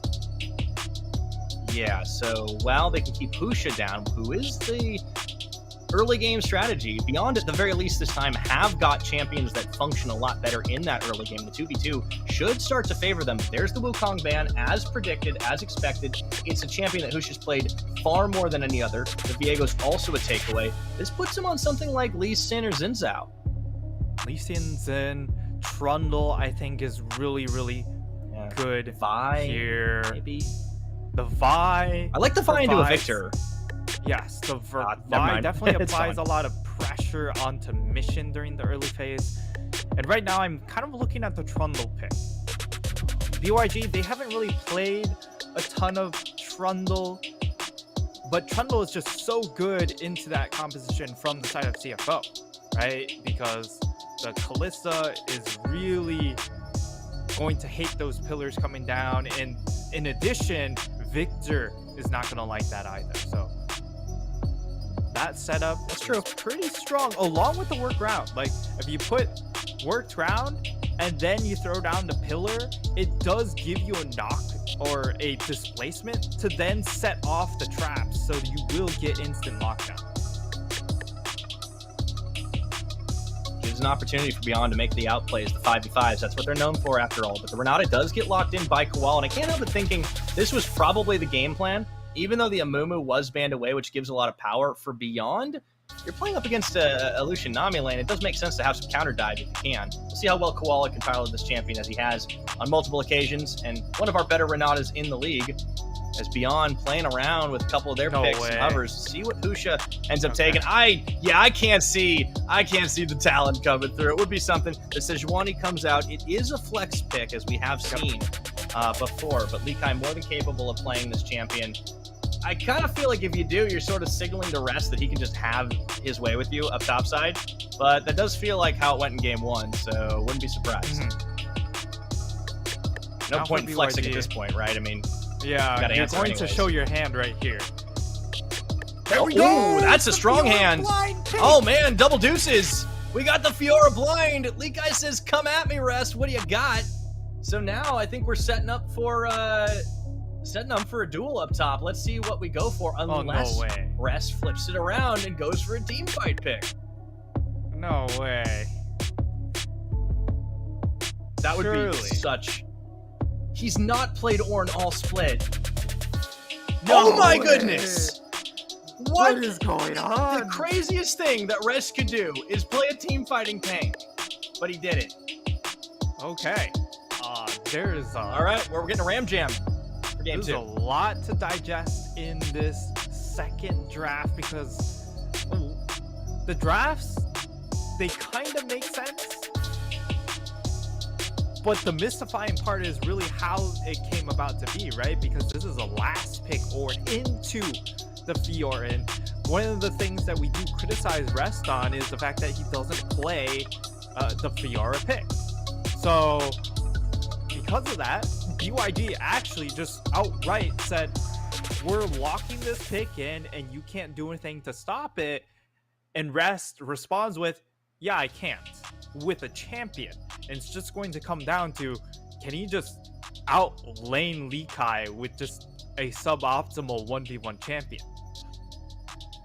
That is the question. I think we're going to have to be keeping our eyes locked in up on the top. At the same time, it's almost like the script is flipped for game number 2 because it is CFO that are going to have a pretty solid late game team fight when you compare it across the board to Beyond Gaming, who are a little bit more about that early power and the side pushing. It's almost like going to turn into a 1-3-1 situation. You've got the Talia that can move about the map. You've got a Sejuani that can set up picks for you. You've got a Lucian Nami lane, which basically all but signals, hey, we want to win this game early enough. We'll have to see if they are able to carry it as we go into game number 2 in the Battle of the Banks. One game in favor of CTBC Flying Oyster, but Megabank looking to fire back for themselves. The winner, the stakes have never been higher here, as it is a grand finals appearance on the line and a guaranteed lock-in to the World Championships. 30 seconds until minions spawn. Yeah, the big storyline here, not only is it Battle of the Banks, it's also the fact that this is one of these teams will be going to Worlds, whether it's through play-ins or straight into the group stage. That will be determined at the end of this weekend. However, this is very much a side lane competition coming in from BYG. Not so much of the big, robust team fight setups that we've constantly seen in the first 2 series. And getting slapped down like that in the first game does sort of force your hand in just full pivoting, right? So I don't take this approach coming in from BYG. It's just a matter of, are they able to fully execute around it? Yeah, I think that's going to be the challenge. Will they be able to do it? They certainly have given themselves some firepower early on. And it's more comfort for CFO in some of these cases too, especially Mission as we get our pause coming through. Let's talk a little bit more about how these drafts broke down, or about how this composition is put into place, because we are seeing the Lucian Nami running, of course, with the now seemingly much more common first strike. So it does have a little bit of power in the burst into the later stages of the game. But you're dealing with a side of CFO that have a pretty beefy front line, I have to admit. We've seen Gemini's Viego build into tank as the game goes on. That does seem to be kind of their modus operandi, because it's going to be about protecting Mission, about protecting the Callista as well. So I'm wondering, Nightstar, like at what point in the game do we start to wonder, when does Beyond need to make a play? Do we want to see them dominate the lane phase, something that's been tough for any team to do against CFO? Yeah, with the Sejuani pick, you're going to want to attack some of these lanes a little bit earlier. But as the game progresses, the game will shift. They can still certainly scale to a certain degree, but it's not going to be in the straight up team fight, which is what we typically see out of... Oh, okay. Ooh, kill. Oh my goodness, they're going all in for this one. The Lucian Nami lane loses out on first blood. Koala secures it with the Ignite for himself. Talk about a bloodthirsty support and a bot laner to pair. Aggressive flash forward, and they burn both of Kino's sums and skewer that fish. What a great start to CFO's game. And yeah, we're going to take a look at the instant replay on that one, how it all started, how it got underway. Well, this 2v2, so much for the favorability, because that's a great handshake from Koala. And here's the thing, Lucian Nami is really strong, but that's at level 3. That was a trade at level 1. And level 1, Kalista still reigns supreme because you kind of get 1.5 skills, right? Being able to constantly stick onto a target by hopping with that passive, and now Minji will be able to hold on to his summoners, and that's the most important factor of that gang. Gemini still really pleased with the results, being able to burn through the rest of the potions in the hands of Minji. Yeah, that's helpful, as Mission will be able to lane even more freely. And, you know, a lot of wave clear between both the Taliyah and the Victor. Victor a little bit hard to gank, but early on you think would be the best opportunity. Minji going to be forced to back away and take a little bit of downtime, take a breather. Maybe go to the mall and spend a little while jamming out to some chill vibes like we have seen on the Star Guardian Taliyah playlist. Shout out to that one. Yeah. I don't know if you've seen that, Nightstar. It's honestly, it's just an hour plus of just pure vibes, man. All right. I will have to tune into that one then. I'll link you up after the series. There's a lot of problems. They're going to miss that ward, and that's actually massive, although Husha, I think, just showed on the wave straight up. Yeah. Down in this bottom lane, they finally hit level 3. Now they can start looking for trades. And the big thing is just going to be, again, can their lanes hold up? Okay, that's actually a big pick off there. That was good. Got the flash out of Mission. He does respect it. Doesn't greed. Thinks he can hold on to it instead, not wanting to give Mission, or rather Minji, a setup. First Blood, so far, the only kill in this game.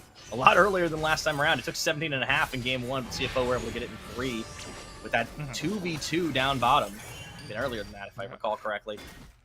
Straight up level 1 kill. Yeah. So yeah, that was something. It's a great bot lane, Shin and Koala. Oh yeah, it's probably our 2 best bot lanes in the league. And it is sort of a mismatch down in this bot lane because of that, right? Because Kino, while he is really good support, one of our better supports in the league, he really shines when it's more of a melee versus melee matchup. And in this case, being on the Nami does change the complexion of this bot lane quite a bit. That is very fair. I think, yeah, if there's one weakness for Kino, it is the difference between him on heavy engage supports and these enchanters. And Lucian Nami definitely something I don't think we're entirely expecting to see, although they have taken at least 4 times prior. The yoink in onto Kino does a little bit more damage as the wave is shoved, and man, you can see the CS lead just growing here. And unfortunately for Beyond Gaming, they cede control over the Dragon Pit, and wouldn't you know it, Nightstar, it's another first Infernal. Yeah, another combat dragon here. Look at this Mission. It's not going to be a kill. But he zones him out. He's got no teleport. They can just start Drake. Yeah, exactly. They might actually be able to get a kill onto the bottom as the bubble stops it. That's a nice play. Gemini spotted. And here's the thing. They don't even need to start the dragon. Just the fact that they're able to chunk down Minji so low, it allows them to now get bot side vision. They're able to once more throw their jungler into BYG's jungle and get more and more knowledge, and it's all about the knowledge game, keeping track of these junglers with Gemini. Okay, this is a big play. Finds him. He has a level for help. This is big right now. Gemini has no flash to get out, and he uses. Oh my goodness! Shun just dies straight up out to Kino while that's happening. Gemini couldn't get in there to play it, and Beyond, they call the bluff. They spot the greedy dragon play, and they capitalize. That's a huge turn. And down in that bot lane, that's also a massive moment there, as they actually had trade advantage. You look at the itemization, you have that serrated dirt completed by Wako. That actually gives him more trade power than Shun, who just now completed tier 2 boots. So it just goes back to the fact, hey, level 1, Callisto reigns supreme, but afterwards, at level 3 and beyond, that's where things will shift back in favor of this Lucian is we will get to see the replay. It's just so much burst with the additional damage coming in from the serrated Dirk, and the flash away to secure the kill is essential because that would have been the bailout coming through if he committed to that fight. Yeah, I actually think Shun thought he was just going to be able to take that. The bailout was so fast that it seemed like it was probably premeditated. At the same time, Beyond, they just call the bluff on both sides and get themselves the dragon and the kill. Yes, it goes to Kino, but still not too bad, and that kind of recorrects the 2v2 mistake from earlier on. First Drake, that battle stat that Beyond get for themselves, certainly going to be happy, and massive. They can use it on the map immediately. Inferno is huge for them because it extends the amount of kill pressure that they are going to have in this 2v2. It also they get that level 6 first. Coming out. Yes, level Good 6 calling. Hit by the Lucian, and once it gets out of the lane phase, how Wako uses his culling is going to be key because he has to be super proactive in utilizing it. Not only are you going to get big chunk damage, but if you combine it in tandem with your first strike, you just farm so much extra gold. And now Wako, look at the damage. A lot of damage on both of them as they go all in for Wako, but he's looking for the outplay. Oh, Shun with the Ren stack pull, they're able to get the kill, and meanwhile Shun trying to tag team it out with Koala, but this seems extremely over-aggressive. Without the bailout back, Kino could wave goodbye to both of them here, and that's going to be at least one for the long kill. Saw that coming, but couldn't stop it. Here comes Minji. Koala going forward with the bubble, gets the yoink back. Bailouts on him as well, but they outlive and outlast, and I've never seen a wave goodbye like that. Oh my lord. That is the definition of hubris. That was staying around with the health bars like that was absolutely the definition of hubris. And you can understand it, right? Because it is a support. However, unfortunately, it is not. Who has still one of the higher damages when it comes to support position. Get to see the replay. This is well executed coming in from BYG. Remember, they have level advantage. It's just they overplay their hand.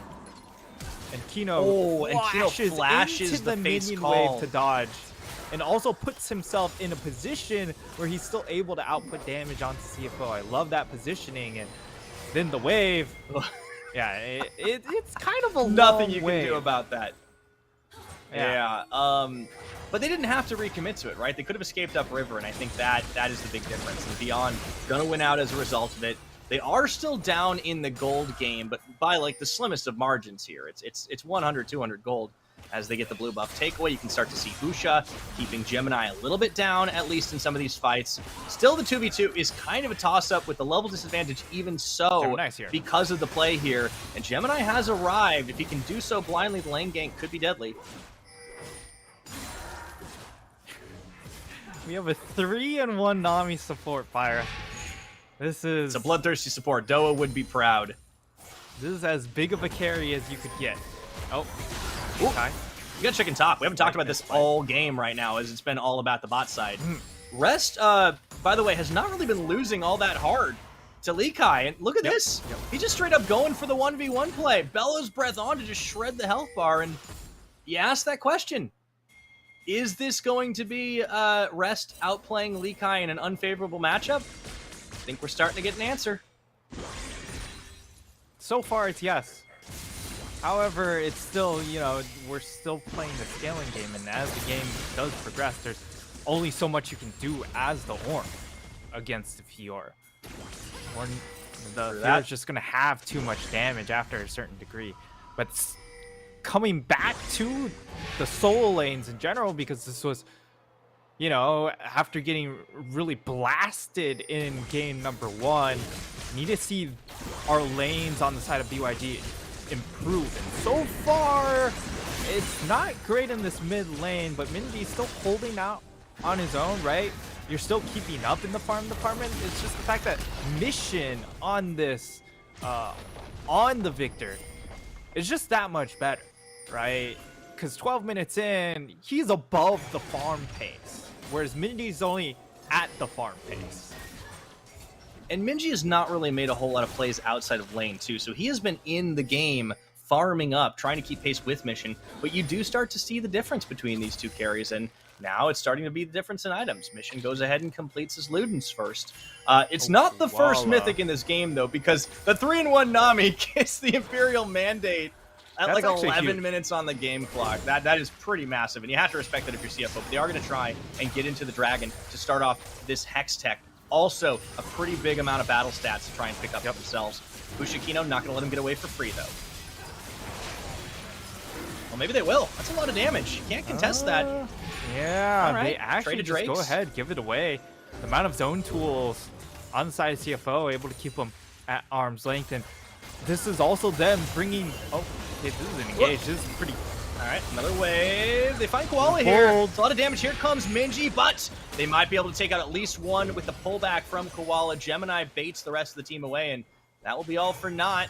It was a nice attempt by Beyond Gaming, but it doesn't pan out. And Beyond Gaming, they back off of the Dragon because of the fact that Lee Kai up in that top side didn't walk down. Okay, Minji, he's taking a lot of damage. That's a lot of damage from the Chaos Storm. Oh boy, Mission just feels like he gets the full-on outplay. Forces the flash. Oh, Minji's getting outclassed. That was pretty bonkers. Yeah. But yeah, again, they give over the Dragon in that instance because Rest did come down from that top side. So Lee Kai, as the Fiora, of course, he's not going to bring a ton to this second Dragon fight. He just goes ahead, just says, hey, all right, the plan is just get more gold into the Fiora, get her caught up to speed. And then perhaps on the third or even fourth Dragon, we look for the fight as trying to figure out what the soul is. It's going to be Cloud Soul. Oh, we got Cloud, yeah. Never mind what you see up there with the respawn timer. Yeah. We do have the Cloud. So Cloud actually gives a lot of leeway for both of these teams. They aren't going to be forced into a position where you have to team fight. And for the side of BYG, this is a fantastic role, right? Because it means you can allow Lee Kai to just continue pushing on that next Dragon and perhaps even on the next one because they have that 2-Dragon buffer. Yeah. Well, not only that, I mean, like, once they start stacking up a little bit more, that's going to be great for them with the move speed, because while they won't get battle stats out of it, they can avoid getting picked off and collapsed upon, which is something that CFO have been able to do quite a lot. So, 15 minutes on the clock. We're split at a Drake apiece. That Herald was, well, not neutralized, still kind of minimized, and CFO are going to go for another one here. They've had great objective control this series, but Beyond have been able to get back a little bit cut into that as Gemini does get caught by Husha. Heart breaks to safety, and the Ice Bola goes wide onto Herald. Koala is going to be forced to flash out of this pit, unless, as expected, Shun was right there to pull him back on the face call. But with those tools expended, Beyond have the opportunity to take out the Herald themselves if CFO don't have something to say about it first. TP, they're going to reset for the 5v5. Now Beyond have to make a choice here. Waiting for the Ornn ultimate. Lasers flying. It's going to come down to a smite fight on the Herald, and the hostile takeover coming through the slow roller as well. It just peels him off. They take away Herald. Lee Kai's caught in the back of the pit, and unfortunately, it looks like it's Shun that was caught with him, so he walks it out. Oh, wall comes out. Off. The wall comes through. They've trapped him. Rest getting taken so low, but he stays alive. I can't believe no one's died in this one Night Star. Oh my lord. This fight is on a knife's edge. Now it will be the side of BYG trying to turn tempo into this mid lane. That's the handshake. Out. Very low, and they take him down at the end with the Ignite tick, and Lee Kai couldn't close the trap. The tower was too healthy. So CFO, they make out like bandits, robber barons even there, Night Star. They get the Herald out from under the nose of Beyond, and they get a kill in the mid. It's just the side of CFO having a little bit more team fight power right now. We'll see the replay in this area, and just the threat of the Ornn ultimate just is more than enough for them to scatter. And because Wako Kino are zoned off on the side here, they aren't able to contribute anything to this fight. So while they would have loved to have snapped the trap shut onto him, the trap doesn't snap because the Chaos Storm just controls the space so well. However, that wall to respond back from Minji does showcase why this Taliyah pick will be a big highlight in the series, as that was almost good enough to really flip the situation. Yeah, almost though doesn't quite cut it there, and the handshake pulls in. They get the burst damage on. Oh my goodness. It looks like we're going to have another fight after this as well, as they're just trying to fight it out over the chickens. Another few seconds and we'll have the Cloud Dragon, first one of the game, spawning. But yeah, Nightstar, I love the... It's almost like Shun was like baiting intentionally, because he did actually hop into the pit and had to flash away. And then the Grand Challenge gets issued and he's like, nope, I will not fight you. Not today. Gets out of there. Yeah. As the Dragon's now live. I'll ignore the challenge. Yeah, runs away from the duel, which I think is a wise choice into Fiora most of the time. Yeah. Although, okay, here comes the wall. All right, the guy cut off Koala, but he doesn't go down here, and the Ram Jam actually buys a little bit more time. Koala gets thrown on the opposite side. It's Mission going to get caught. Here goes the hostile takeover. Wako going to get berserked on and turns over to Minji for a second as the Chaos Storm comes through. It's blinking health bars both ways. But Rest is paying body block right now as he tries to stay alive. They're going to get three-man shoved. Minji opens up onto Koala, and Rest is only able to buy a handful of seconds. They lose 3 members on the CFO side. Beyond get a much-needed fight and should be able to take out this tower in the mid lane. And it really just boils down to how well Likai and Wako are able to play these team fight situations, how well they're able to skirt around the outside of the fight. Because for the side of CFO, they do have very good front to back power because of that Ornn.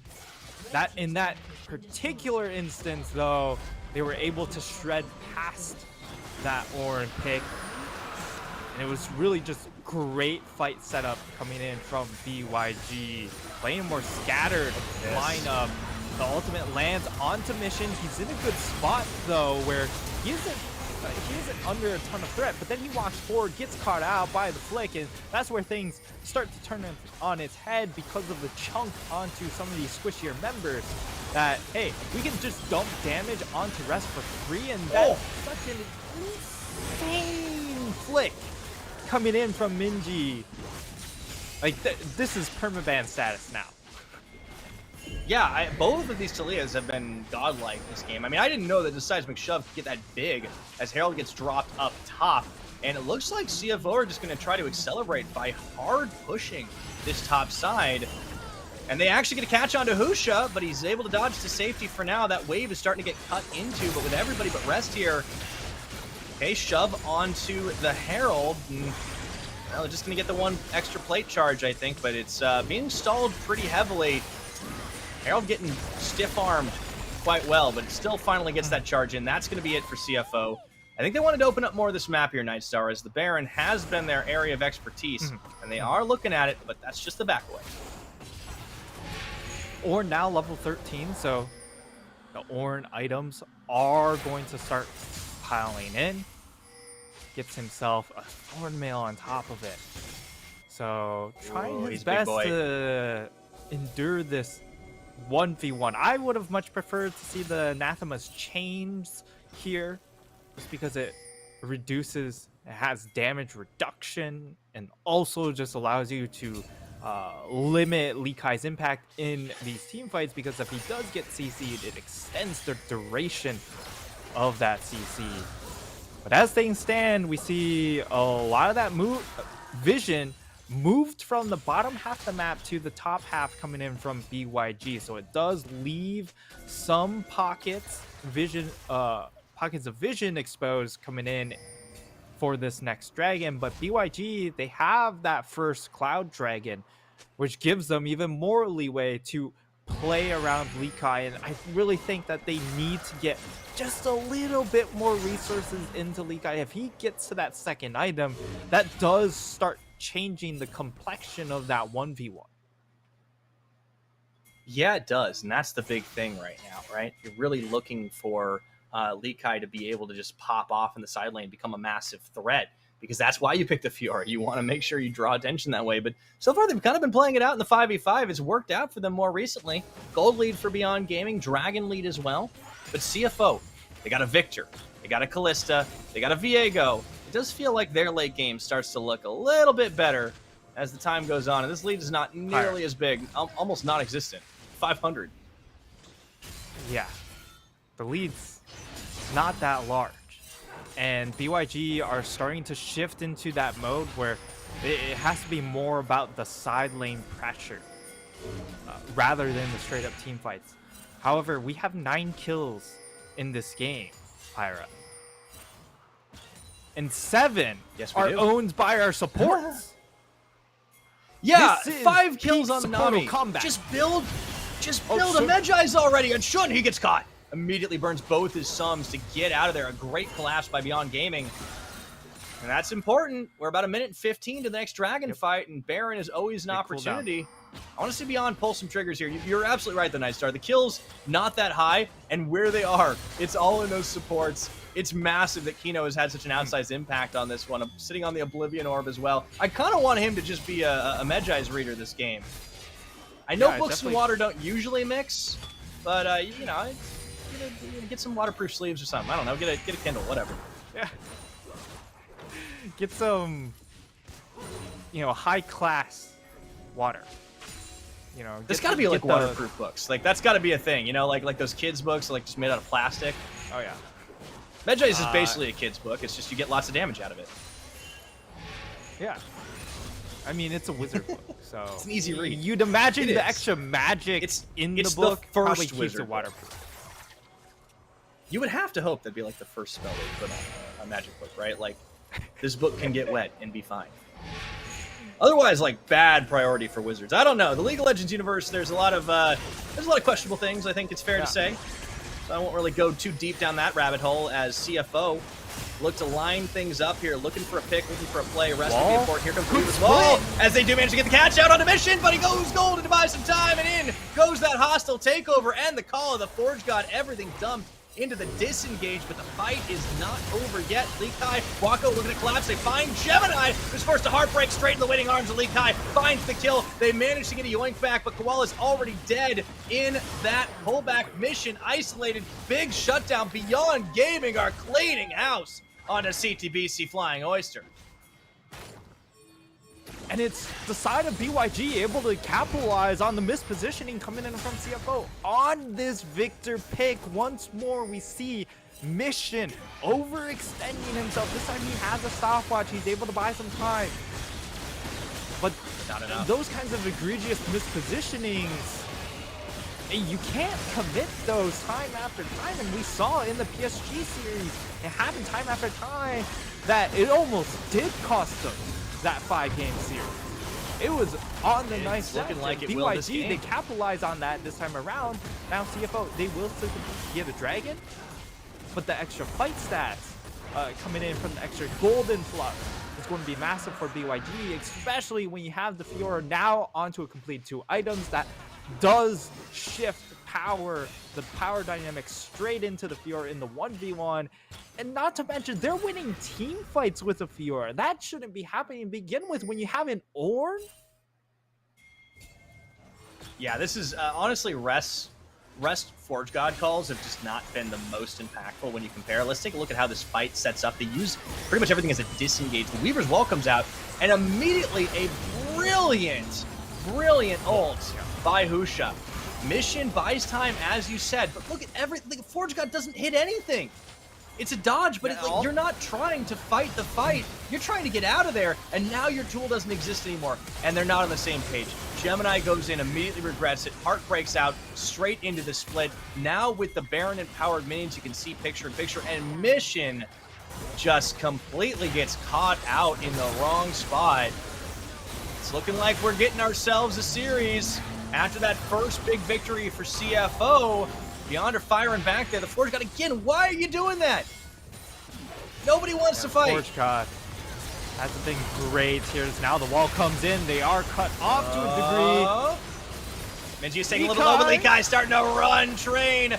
The team fight Fiora just diving for the cleanup of the kills. Replace that sword with a mop because this janitor duty here. And now Beyond have broken straight into the base, finding not one, but it looks to be soon 2 inhibitors, unless they want to just end this right now on the death timers. Mission 30 seconds away, Gemini 25. Beyond realize they can do this game in even less time. They get the knock up, knock back. Rest has nowhere to go, even in the Bellows breath. He just barely hangs on, but they are working their way through on the base. Shun taken low. Minions take out that inhibitor, but Beyond can't quite end it here. The game will continue. Game continues, but it's now a 7,000 gold lead for the side of BYG. They aren't able to secure that top inhib, but they break the mid one. We're incredibly close to cracking the Nexus towers as well, and it's just CFO coming in with this composition that you would say outscales. However, it's just Mission being out of place, non-stop, and then Rest, unfortunately on this Ornn, hasn't looked that great. Yes, individually in the lane phase has been fun.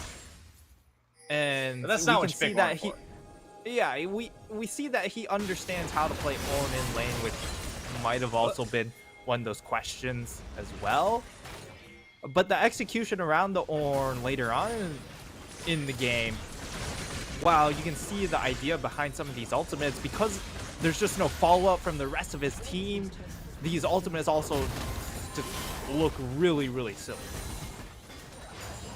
And Beyond have just been able to stretch CFO around the map at this point. The 4-1 is in full swing, and they have so much control over the map, so they can just wait as they polish off the last of the turrets outside of base, just for this next Dragon to come up. I don't really think it's going to be a soul game based on the way it's going. Probably the next Baron should decide things, as that's about 2 minutes and change away.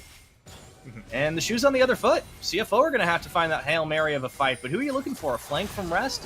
He's got to do a lot better than we've seen him this game, and here comes the Weavers. While the Miniman get the opportunity as they cut CFO off from their own base turret and dish some serious chunk damage to it. Shouldn't take it low. Meanwhile, nobody's defending Fiora. Yeah, they have to start pulling down their Victor in the event a teamfight did break out, right? Whenever that wall comes down, you're really concerned about just the all-in trigger from the side of a BYG. But they play super measured here.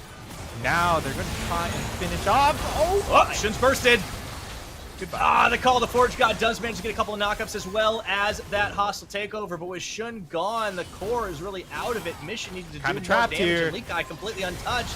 They're kind of caught between a rock and a hard place, and they're looking for Lee Kai, but he dashes away to safety yet again. CFO are waiting on Shun to come back into this one. Husha just keeps them at bay as that tower under threat. This is the last remaining inhibitor, sure to fall as they get the stun off onto Rest, get him knocked in. The Grand Challenge is issued. He's able to flash away. However, Lincoln Health Bars means that last inhib is going to fall down, and even though Beyond, they keep it measured, they don't end it here. They have absolutely cracked CFO's base like a nut.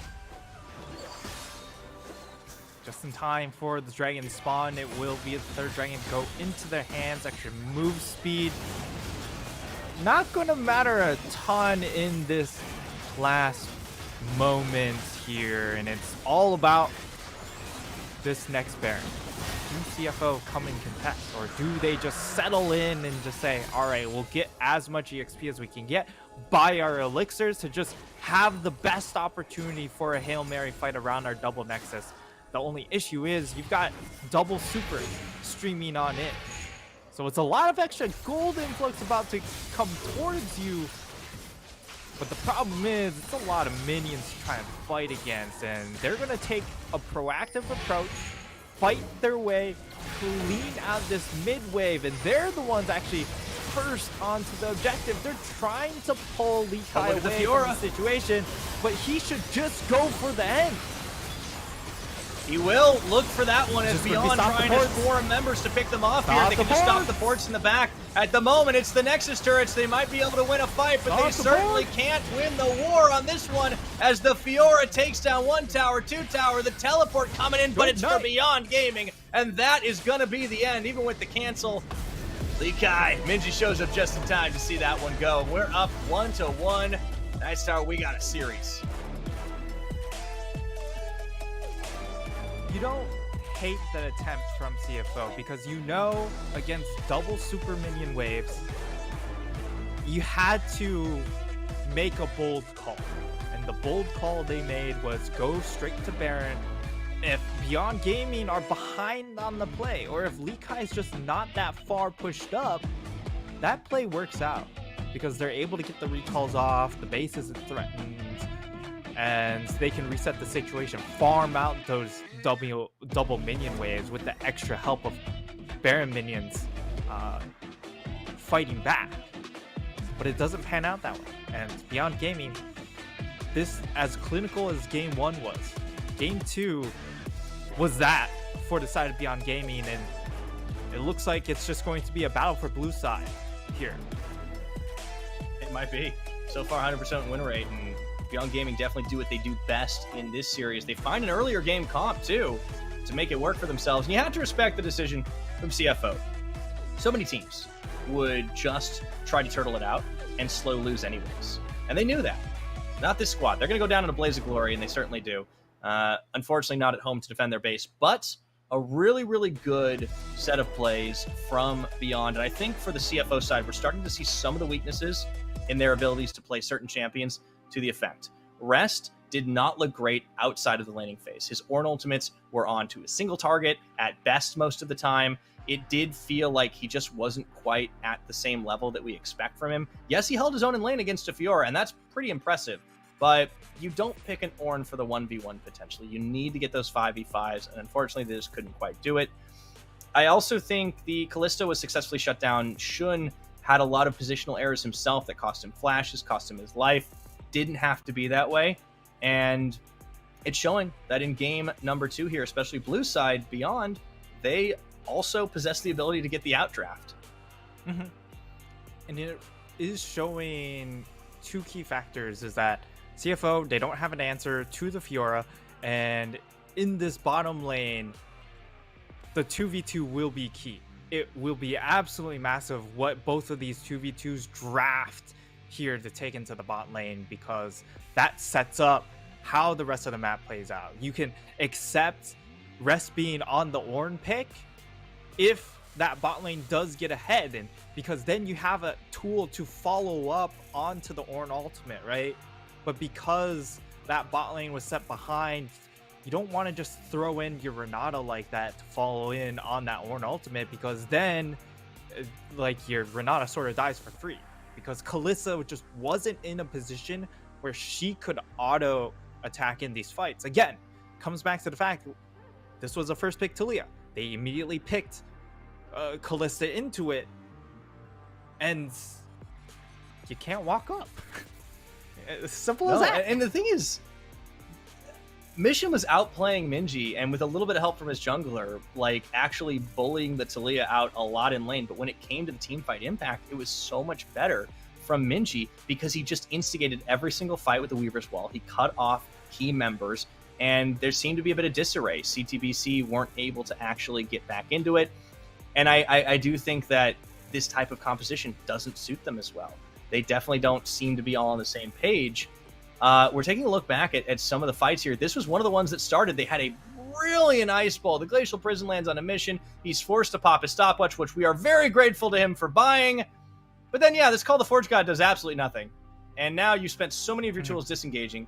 You split the party, and I'll tell you, from playing a lot of D&D, you never split the party. Gemini gets bursted, gets out. Haha, I'm a genius. Oh, wait, I'm not, because there's the Fiora for free kills. And Mission, he greets for the honey fruit.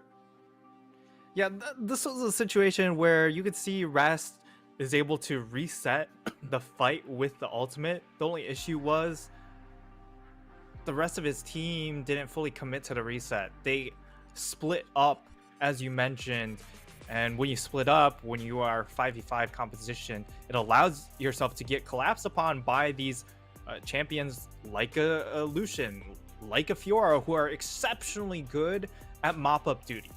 So the moment you expose yourselves like that, these two champs will go to town, and that's how we saw it play out.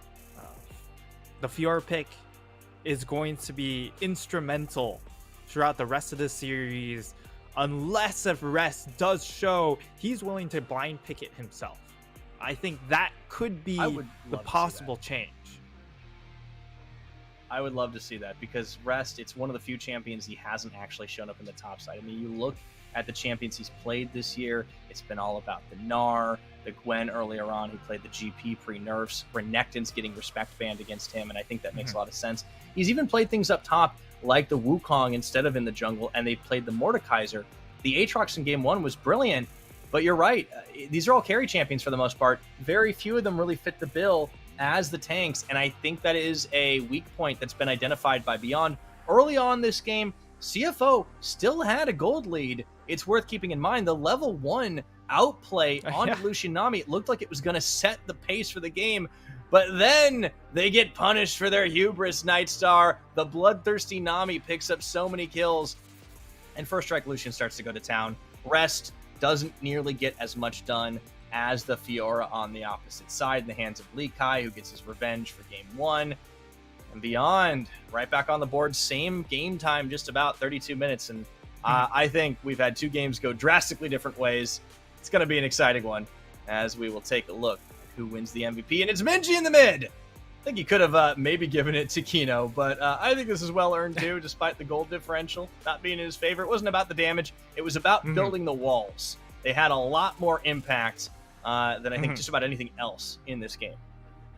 Yeah, Minji with these Talia walls, also with the flicks, finding key picks and forcing key summoner spells. Mission almost never had his summoner spells available, because right when it comes off a cooldown, he's just immediately forced to use the flash right away because he was just caught out. So just no more of these control mages, Pyra. No Victor, no Orianna. There's a reason why all the other regions have killed off these champions. Hopefully both the teams get the memo from you, and I would like to see it. We'll have to wait until Game 3 starts, right on the other side of this break. CTBC Bank is Taiwan's top financial institution, but we're not stopping there. We're crafting an international brand and already have over 370 outlets in 14 countries. We are by your side, ready to embrace the future.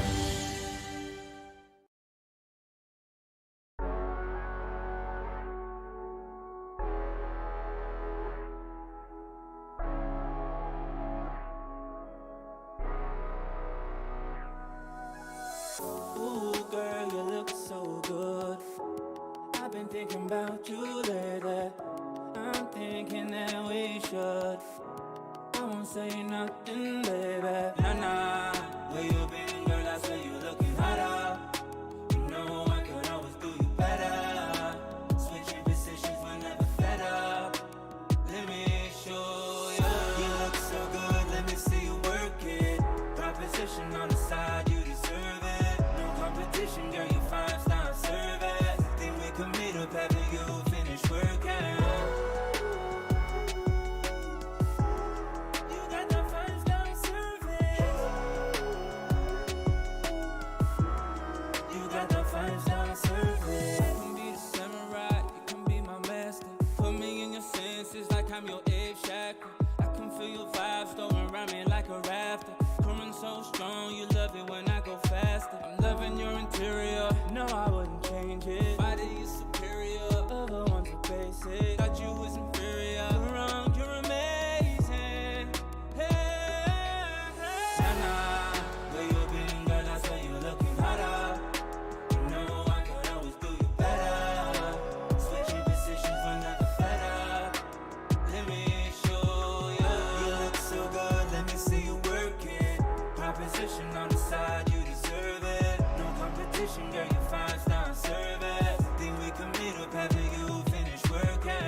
You got the 5-star service. You look so good, let me see you work it. Proposition on the side, you deserve it. No competition, girl, you 5-star service. Think we can meet up after you finish working.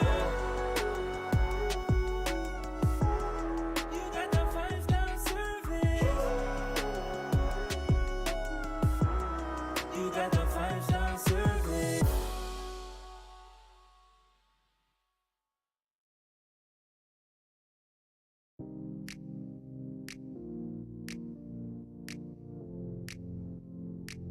Oh my.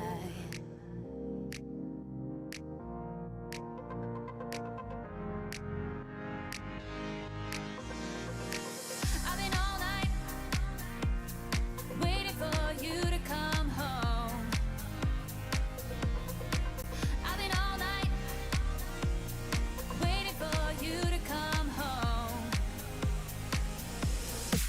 Oh my, come on, let's do this dance tonight. I gotta have you, boy, you're playing with my heart. We look around, but we don't see nobody else. Nobody, nobody. Give me your loving, give me your loving, give me your loving, Oh my. give me your loving, give me your loving, give me your loving. I couldn't find nobody else like you. Been let down each time that I've tried to find another, but I always come back to you. We're a perfect match made in the fire. You know you can't fulfill my desires. Many try, but I only got you in my eyes. In my eyes. Oh my, come on, let's do this dance tonight. I gotta have you, boy, you're playing with my heart. We look around, but we don't see nobody else. Nobody, nobody. Give me your loving, give me your loving, give me your loving, Oh my. give me your loving, give me your loving, give me your loving, your loving. Oh my, your loving. Oh my. I've been all night waiting for you to come home. I've been all night waiting for you to come home. Oh my, come on, let's do this dance tonight. I gotta have you, boy, you're playing with my heart. We look around, but we don't see nobody else. Nobody. Nobody. Give me your loving, give me your loving, give me your loving, Oh my. give me your loving, give me your loving, give me your loving, your loving.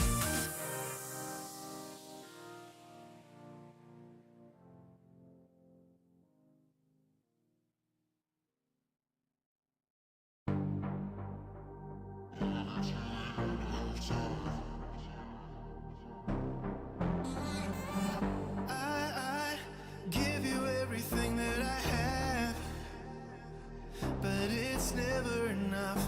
I try to take you through to the end and love you till the end of time.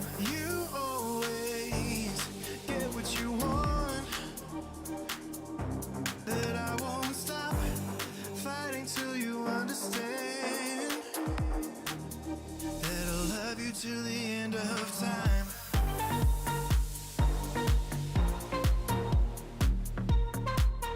Till the end of time. 就要被离开一个显示，完了，来不及推到3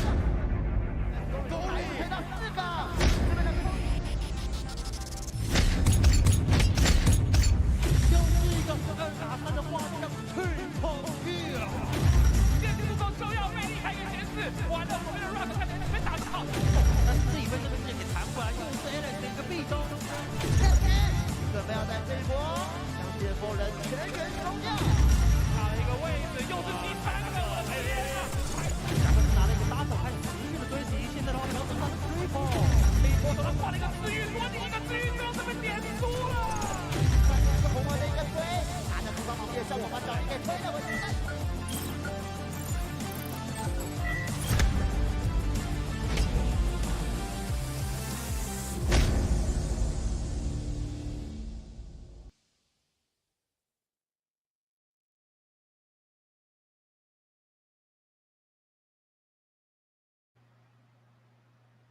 All right, welcome back, everybody, to the PCS Summer Split Playoffs. We're here in the upper bracket finals and deciding which of our two teams tonight is going to Worlds Guaranteed.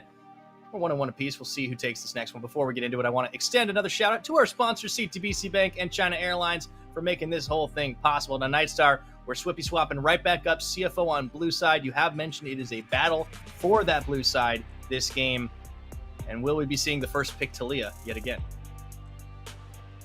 Could just be a ban out at this rate, because neither mid laner has shown that they're able to play these control mages enough.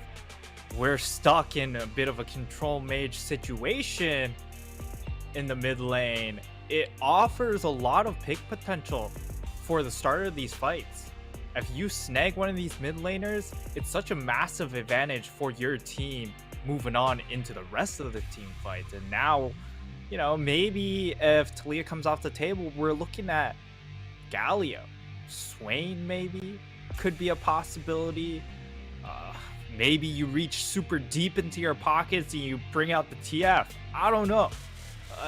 There will be a very strange wrinkle if the Talia does end up being banned, in addition to the other 3 that already were being banned.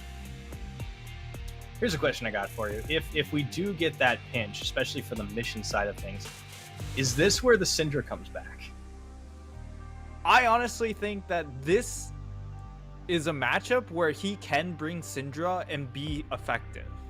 Because again, when we look at Minji, we don't see him as the best laner. And this is where Mission can just say, I just snowball the game away with the Syndra pick. We'll have to see what happens. So far, so same on the picks and bans with CFO on blue side, the Ahri, the Sylas off the board, immediately the Lucian as well. I do like that adaptation, not letting Beyond get the Lucian Nami combo that they played very effectively, and the respect for Shun and Koala showing to Wako and Kino. I really do think these are 2 of our best bot lanes, probably the 2 best bot lanes. I know we may disagree on which is which, but all the same, that much is undoubtable. And the Talia will get banned, so it's 4 banned. Most likely it ends up being a Kalista or Sivir being locked in here. The Sivir currently being hovered. Both of these picks are still susceptible to the Draven. So that's just something to keep in mind here in the first phase, because for BYG, they'll have opportunities to lock in that pick if they want. And CFO, they've identified, like, yes, we have all these champions up available. The Draven's just the best one. Draven comes out just blind first pick. This just shows the confidence that CFO have in their bot lane and Shun, after debating a while if he was going to even be the starter over Atlan. Wowzers. My, how things changed there. Another Draven. So far, 100% win rate for Shun on it. 3rd time in this playoffs and in his career. Beyond Gaming, they're just going to let the Sivir come through. They could pair it with a Yuumi right here, right now, if they wanted to do something like that. I believe we saw PSG using it to great effect against this very team. Yuumi is indeed very powerful. However, against a Draven, it's just, you don't bring a whole lot of lane phase into it. That's a true. Champion that is only bringing in the lane phase. So that is a very, very risky pick. So for BYG, they do need to figure out what that support will be, and it ends up being the Nautilus, which was banned when they were on blue side. So BYG, they decide to deny it away from Koala, and that will put at least Koala off of the Nautilus, as we're currently seeing the Victor hover. I don't know if I like this, Nightstar. It is into Blind Nautilus. blue side Victor into Nautilus. That's true. That's one way to think about it. And the Wukong left up, that has been a big champion for Husha, but Gemini has played it. It has more early game potential. Even some early ganks could come through down on that bottom side to try and snowball Shun. I think this is putting a little bit more onto his shoulders, though, if they do get this lock-in. It will get locked in. Do remember that it could still go into that top lane if we see something like a Gnar going up there in the top lane for Lee Kai, as BYG looking at locking their jungler. It would. Okay, this is a throwback. Maybe. Nah, he's hovered it a couple times. I don't think it's happening just yet. I think they want the jungle pick because CFO have shown a willingness to ban out jungle. That's the Vi. So they've got some good single target lockdown that works well against the Draven and the Victor. Now for CFO, who do they decide to ban out? Because if you're looking at mid bans, you're looking at something like Kali perhaps. So you just ban the Zoe, not risk or it the for Zoe because it got flashed there.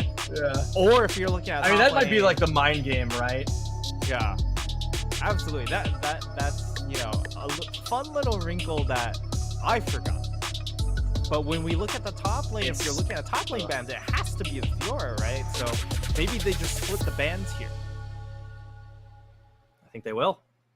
So Akali comes out. Now, we're keeping in mind, with the Fiora being up and available, I was about to say the Renekton is too, but Beyond immediately turned that around by getting rid of the Renekton themselves. So probably not a good option unless Rest wants to try and find something to contest against him. The Gnar could come out for him this game. That's always a possibility. But he hasn't done well into the Fiora so far.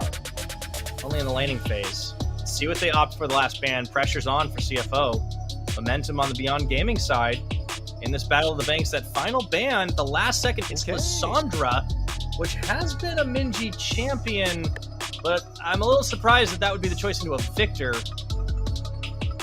Oh, the instant and it's a Vex lock-in. Okay.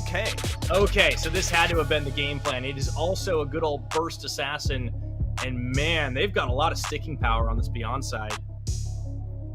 All I have to say is this is a lot of burst potential onto not Gemini, Mission. He could possibly just get picked on in this game. Like a whole lot here is we do see CFO, and that's they worked go out towards the Aatrox, and now they lock in a Amumu. Amumu Draven, definitely a lot of lockdown potential into kill threats.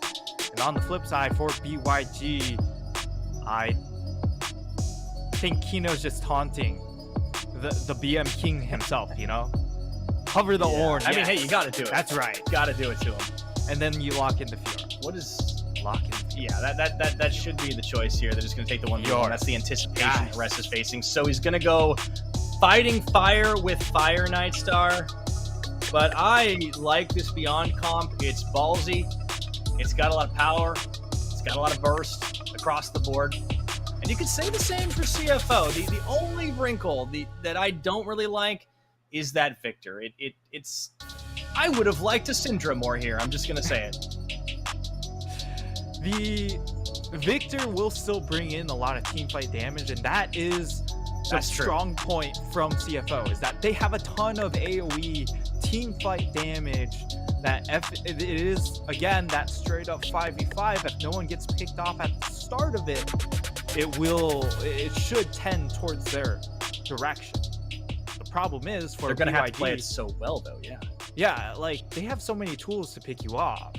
One of these carries is not going to be able to play the game, whether it's Mission or Shun once more. And even in, similar to game one, right? They got ahead and they won in dominating fashion, but Shun just got trounced, right? Yeah, later on he in the game. He got some kills early on, and he became a threat. But you're right, he didn't get to play League of Legends late because they just completely keyed off of him. The thing was, it wasn't an issue because of Rest and Mission. And keep in mind, they're both on pretty heavy damage dealers. It's the Aatrox again for Rest, so I would love to see if he's able to play it out 1v1 against this Fiora of Lee Kai's. Because from what we've seen in the laning phase, Rest has definitely been more dominant, and now he's got a matchup That's a lot more of a coin flip than the Ornn. Not to mention an ultimate that it's kind of hard to mess up a World Ender. Just going to say it. So I have more hope for Rest this game. I like his Aatrox, and I think he can have a big play. But they got to survive the burst first if they want to turn the fights in their favor. We'll see. Game number 3, 1-1 apiece here in this Battle of the Banks. The winner goes to Worlds. This is an extremely pivotal game 3 as well. A series tied 1-1. And it's now essentially a best of 3. But BYG, I love this composition. Just feels like a whole lot of comfort in their ability to just delete one problem member on the side of CFO is really, really nuts. The Vex, Vi, Nautilus combination is going to be insane when it comes to generating picks, as Kino could potentially get found out here. Okay, good dodge out on that bandage toss. Nice early aggro from CFO. Actually just going to straight up go in and steal away this blue buff in full vision. But this should result in vertical jungle, right? Because this is happening in plain daylight. It should. So now it just comes down to the adjustments coming in from Gemini. Does he just go blue to blue? And it's actually going to be a contest for the Wolves here. Oh, I don't know Gemini how is I like spotted this out one. by this ward. He will also have vision, and now it's the collapse. The chase is on. Yeah, Vault Breaker gonna get popped immediately. The flash is sensed, but they're gonna try and get that Draven to set up. Maybe this was all a bait after all. Shouldn't finding Kino. The flash, first blood, cashes in. It doesn't even matter that they lose Gemini, and they're looking for it. Buff transfer complete. Wako now under fire with no flash. Only the cleanse, doesn't even use it. He knows he's a dead man, and oh boy, that's a lot of money in the pocket of Shun. What a start to this game, Nightstar. Oh my lord. Oh yeah, look at the live react. We even have that is the face reaction. Of, really? Draven triple kill? Yes, that was Let's the watch BYG camp right there. Okay, so, Nightstar, I gotta ask you really quick while this is going on. Is this Gemini greeting, or is this the most brilliant 5D chess to get your Draven an early triple kill ever? Gonna have to say, and double buffs. Gonna have to say it was Kino overcommitting for the play. Once that you know that Gemini is going to flash. After he flashes, there is no play left. The moment Kino flashes over the wall and just say, hey, Gemini's not gonna flash, he loses that 50-50 bet, and that bites him really, really hard. Down into this bot lane, it is now unplayable. The Sivir just has to fling boomerangs nonstop to try and clear the waves, and that is incredibly taxing onto her mana pool. But the compensation, we saw this in the DCG series, is just double down. We're just gonna bring Husha straight into this bottom lane and strong arm our way back in. I'm certainly going to try, but that's a lot of time brush camping, and Shun and Koala actually respecting that possibility. Now that's going to mean Gemini can actually get a farm lead going forward. Meanwhile, checking into the top side, as there's always potential kill threat. League Guy getting the better of Rest for now with the push in, but might also open up gank opportunities up there. I think it's going to depend a lot on what Gemini does, as he has this lead. Yeah, he gave over the buffs, but immediately they got given back to Shun anyway, so call that a win-win. It's a gold lead of about 1,000 and change here already, just off the back of that level 1, level 2 play. It's such a massive lead. With the Serrated Dirk now completed, it changes the scope of how BYG are even allowed to play the game, because now they're forced to pull multiple resources down in here, and that's a hook miss, and that will just kill the play. Yeah. Husha still level intercept 3 on that one, and with Gemini around, this is a massive, massive difference in XP here for Husha. Mission finding Minji on the rotation as well, and another 3 times now. This series, it's like the Dragon RNG wants us to have nothing but bangers, because it's another first Infernal Nightstar. And that is going to put a lot of pressure onto BYG. Because you're forced to give this first dragon up, but now you're up against a Draven with the additional Inferno buff onto him, and that is just crazy. That is going to be crazy for the third dragon, because looking at this current situation, there's no way they try and approach second dragon unless if that also turns out to be Hextech, and then, you know, unlucky. That is... Well, that just go next, right?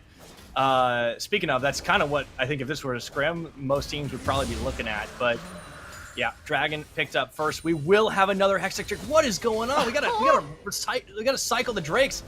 It's like it's just stuck on the same playlist. But all right, Beyond Gaming, this couldn't be worse for them in this early game. I wanted to take a minute and talk about things like the Vex in the mid, but all that's out the window here, Nightstar, because welcome to the League of Draven. Yeah. There is up on top for rest. No opportunity to breathe for the side of BYG, because your Vi's now behind, needs to hit level 6. But the fact that Gemini is able to keep pace with you means that once he hits level 6, their team fight is also online in general. And for BYG, they're all about the pick at this point. Thankfully, they have enough damage to overload onto Shun if he does miss position, and even then they can sort of strong arm it because of the existence of Vex and Vi. The mid jungle power deletion potential is definitely there. It is, but you have to be very cautious about what targets you pick. And Husha still level 5, of course, so is Gemini right now. Ultimate should start to come up online pretty soon in this game, but the pressure just continues to build down to the bottom side. Wako has been able to at least keep up in the farm game.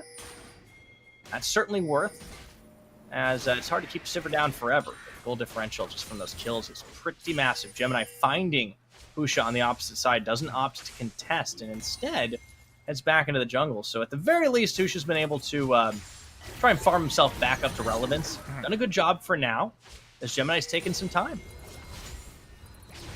Here's the good thing. It's level 6 for Shun. Yeah, lay it on me. Give me the good news. Down in this bot lane, Shun got himself a solo play. That's not good. But what is good, top lane. Look at Lee Kai on this Fiora, having a lead against Rex on a better scaling champion. Pretty good. Well, Wako has unfortunately, really we're back to bad news, because he's got fast feet. You know what? He can run away quick. He does. It's like he can. On the hunt can be defense. Yeah, I mean, it's basically like Silent Ultimate, right? Where he yells cowards, but then he runs away. On the hunt, you're not hunting anymore. I mean, no, it is a hunt. It's just you're not the hunter. You're the hunted. Meanwhile, up top, speaking of hunting, Lee Kai really looking for a kill opener onto Rest, who is holding his own, but yes, the advantage, the farm differential, that is great to see. Here's Husha down with level 6. Oh, great flash. Immediate respect flash from Shun. Does not even give the opportunity for the play to come through. They back away. This does mean that Gemini can take this uncontested Herald in full vision of the ward. And Mission just gets free plates himself too, so all in all, trading that for a Shun flash and not a death, great move for CFO. Yeah, you can see the difference in both of these teams, right? When they are able to get their jungler into the other team's jungle, they can just full court press. And that is exactly what's happened coming in from both of these teams. And both CFO, junglers certainly having a big impact early on. 9.5 minutes. It's not even 10 minutes. We are 3. It's a 3K gold lead. Oh, what is this? We got to see where it all pans too, right? Yes. Like a lot of it obviously going to be on the Draven, but that was a lot of plates picked up by Gemini and Mission at the beginning of that one. So that is worth keeping in mind that there was going to be a bit of a split there. But this is huge, right? Like the Victor, I know he critiqued it in the pick ban, but yeah, if it's not under threat, if you never see the Vex ulti pop, then it doesn't really matter. If you leave him to his own devices, difference. He'll just kind of ooze and damage. let's talk a little bit about Minji's Vex as well, because we haven't seen it since the spring split. He played it in the playoffs, and he did have a decent performance on it against the side of J-Team, but Mission can play back. Mission can play safe, and one of the downsides of Vex is that when you do go all in, it really is all in on the Shadow Surge, right? Like, you can run straight into a Chaos Storm and Gravity Field, and that's not what you'd like. And Husha's all in as well. It's very hard commitment on the... Yeah, and the problem here for BYG on them being able to get back into the game, yes, you have the ability to delete one member. Unfortunately, though, it is now Husha onto just like an assassin, essentially. So his team fight impact is going to be a little bit limited later on in the game, as he's only got the ability to try and kill one person, whereas before he still has that extra team fight power. Kino setting up for a play, has the flash. He wants to go for it, but they actually have Husha baited out. He immediately turns onto that cease and desist. Can they boost out the Draven? No, they cannot! Shun finally dies, but again, the cost is far too high. CFO clean up the play, claim Dragon number 2, and Shun buys himself a nice shiny Immortal Shield bow in the mix. Holy cow, he cashes in before he dies, Nightstar. That's huge. He cashes in, and not only that, but Minji falls short on the ultimate. Just short. And because of that, they missed that smallest amount of damage. We'll get to see on the replay here. Not quite in range, as you'll see it fizzles out right before. And that is maximum tragedy, because it allows Draven to cash in on an extra 630 gold. Let me just say, if you're Beyond Gaming, this is the never lucky baby rage game. Like, everything that could go wrong is going wrong for them right now, and that is just so unfortunate. Yes, they kill a Draven. They pay such a high price for it, and Minji must have been a pixel away from connecting on that. Yeah, and that's the issue with playing these champions you're not as familiar with. Yeah, that sucks, man. There's no other way to put that, but CFO, they'll take it. They've got themselves a massive gold lead. Not only that, they've got the advantage to just push wherever they want. Throw their weight around. Koala could just go blind into the Soken Gemini. They're just going to set up. It's not even a dive. It's just a stiff arm to cut off Wako as Koala goes the long route on the bandage toss, and forcing them to back away means, guess what? Time for more solo plates. Oh, Wako, he can't get greedy here. Oh they my would go for the lord. dive. Whirling Death. Kino. Okay. Good prediction. Gonna reset for now. Oh! Well, he goes both ways. He's still alive, though. Okay, they wipe out the ward, which prevents the teleport angle from coming in. Or, actually, it's not quite 14 minutes, so the teleport angle isn't going to be there. But now, Mission cuts off Minji, which is Gravity big. Field. The hook doesn't quite connect where Kino would like it to, but Mission could be caught out there. Is going to be the cease and desist, but immediately everyone follows over the wall. They got so much more power to immediately delete Husha, Minji, Kino off the map. A double kill from Mission. Yeah, we usually don't call time of death this early, but I gotta say, CFO are looking real hot and Beyond are not. Oh, baby. Mission this time around, but you don't have the damage to just one-shot him. That's where the Victor will start to look real good.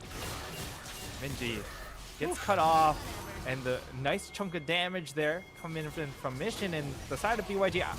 This is still a good decision from them, just turning and hoping they can delete Mission. But unfortunately, there's two members of CFO right across the wall as well. So definitely really makes them look silly. But that is a play BYG need to just sort of Hail Mary here, because they are already so far behind.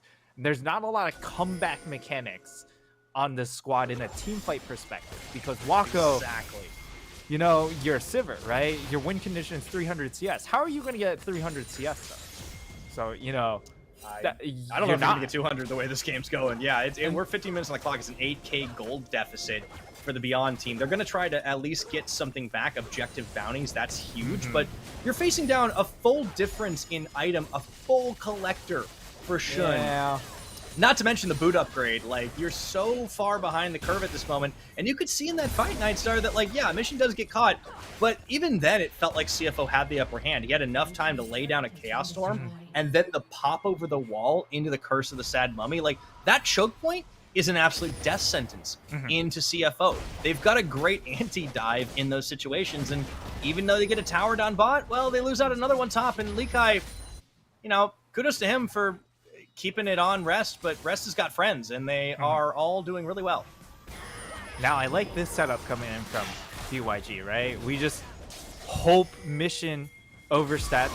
We've seen him get caught out time after time, but now the chase coming in from Rest. Oh, he finds Husha. Forces the flash, immediately respecting it. Woo, personal space coming through, but I don't know if they can keep him at bay for much longer with another Rift Herald on. CFO are not slowing down. This is what this team does best. When they have a lead, they will absolutely strangle other teams to death. Gemini going in for the 1v2, finding Wako. The damage so real in the second charge, and he even manages to hit him with an emote off the back of it. CFO are just cruising to a victory here. They're going to get Shelly Charge into a base turret. They are hard chilling in that CFO camp. Yeah, well, I mean, they know they got this game on lockdown. There's nothing to sweat in Game 3 right now. Like, yes, they lost Game 2, but... And the other thing is, even though Likai is still doing very, very well for himself here, the fact of the matter is, this game is out of his hands. He has no control over how this game plays out anymore, because if he joins team fights, he's not strong enough to make a difference in those team fights. If he tries to side lane, he has no map pressure, or he's not going to be able to exert much map pressure here because CFO is just that far ahead. So his best option is to try and just kind of push until he dies to give his team a little bit of breathing room, but it just doesn't feel that good. Off. All right. Mission a little low on mana. Gonna respect flash this out. Immediately turns onto Husha. Look at the damage. Cease and desist. Husha knows he is a dead man. They got one. And they are able to take him down, but Rest is now 1v3 and winning it, as Likai is going to be a dead man as well. Okay. All right. Shout Surge. Doesn't matter. Get away. Walk it out. Using that extra move speed, trying to chase not nearly enough, though, for CFO. As a side note, can someone like jiggle the Drake dispenser a little bit, like slap the side of the box? Like, we're getting the same Drake order a little too many times for my liking, Nightstar. It's literally the exact same order and the same rift from Game 2. Now for the side of CFO, you just take that a little bit of advantage, and they're going to run with it. 9k gold. Likai is dead. I mean, he's out, but yeah. Is he really out, though? Okay. It's kind of the question, right? Because they burn so much just to get him out, and that's just really he's out of lane. Now, that's what he's out. Kino got jumped on, took a little bit of poke there. Minji on the side. CFO are wary of the potential counterplay, right? When you have a lead this big, you don't want to throw it away by giving a big fight over to your enemies. But they're finding openings to still trade a little bit better, to just keep this game out of Beyond's reach. Still almost a 10,000 gold lead, 9,000 to be exact right now, as they try to set up brush baits, clearing out wards. Beyond know the information, but as they're hunting, as they're sniffing, they find Minji, and there's nothing he can do about it. That Vex would love to have some personal space between herself and the rest of the CFO team, but nothing doing as they find that kill onto both him and onto Kino. And the only silver lining for Beyond is that they can't give up a Baron, because it's not on the Rift yet. Look at the pings. Pings are going down from inside of BYG and just saying, Likai, you just have to push all the way into the base. Gotta if you apply Nexus pressure, maybe they will leave us alone. That is really their only choice. Would love to Jax this game. Oh, not in range.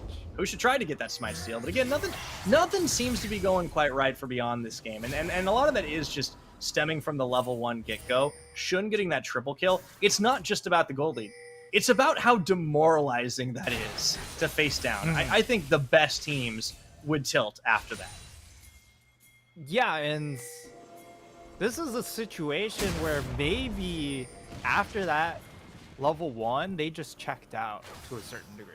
You can see them still trying to make plays, right? But perhaps part of them are already like, you know, we just have to go for these Hail Mary plays 5-6 minutes earlier than what we might consider because of how far or how doomed this bot lane feels. So now, there we go. Here we go. Good flash. Flash and everything. They just absolutely body Great play, press. but... Shutdown Gold's in favor of them. But yeah, look what they're giving up. It's on the base. Yep. Mission Koala Shun comboing up. Likai can't stop that. Meanwhile, Gemini's about to make it worse. Likai, he has to just chase down, try and go for a 1v1 or something like that, right? So, yeah. Fishes. Well, he challenged Gemini to a duel. The problem is the rest of the team is about to send him to the Shadow Realm. Yeah. Minji will be able to capture some objective gold, and that's, you know, a little something. There's still 12k gold behind. Finish it. So it just comes down to, Kino, he is caught out. Kino getting caught immediately. The curse, the sad mummy, keeps him locked for ages, and Shun cashes in again. Oh boy. I want to see Shun's gold. Yeah, at some point, surely we get a gold pulled up, because we haven't been able to really see much of the gold. Or yeah. Draven operates on Pokemon rules, right? Like you win the fight and you get the other person's money. Yeah, and he's got an eye edge. Yeah. Oh man. And a stopwatch. He's got an eye edge and he still has change for a stopwatch. This is against a 2-item Sivir. That's massive. Yeah, he is far and away ahead of Wako. And Mission as well has opted for the early Zanya. He's learning Pyra.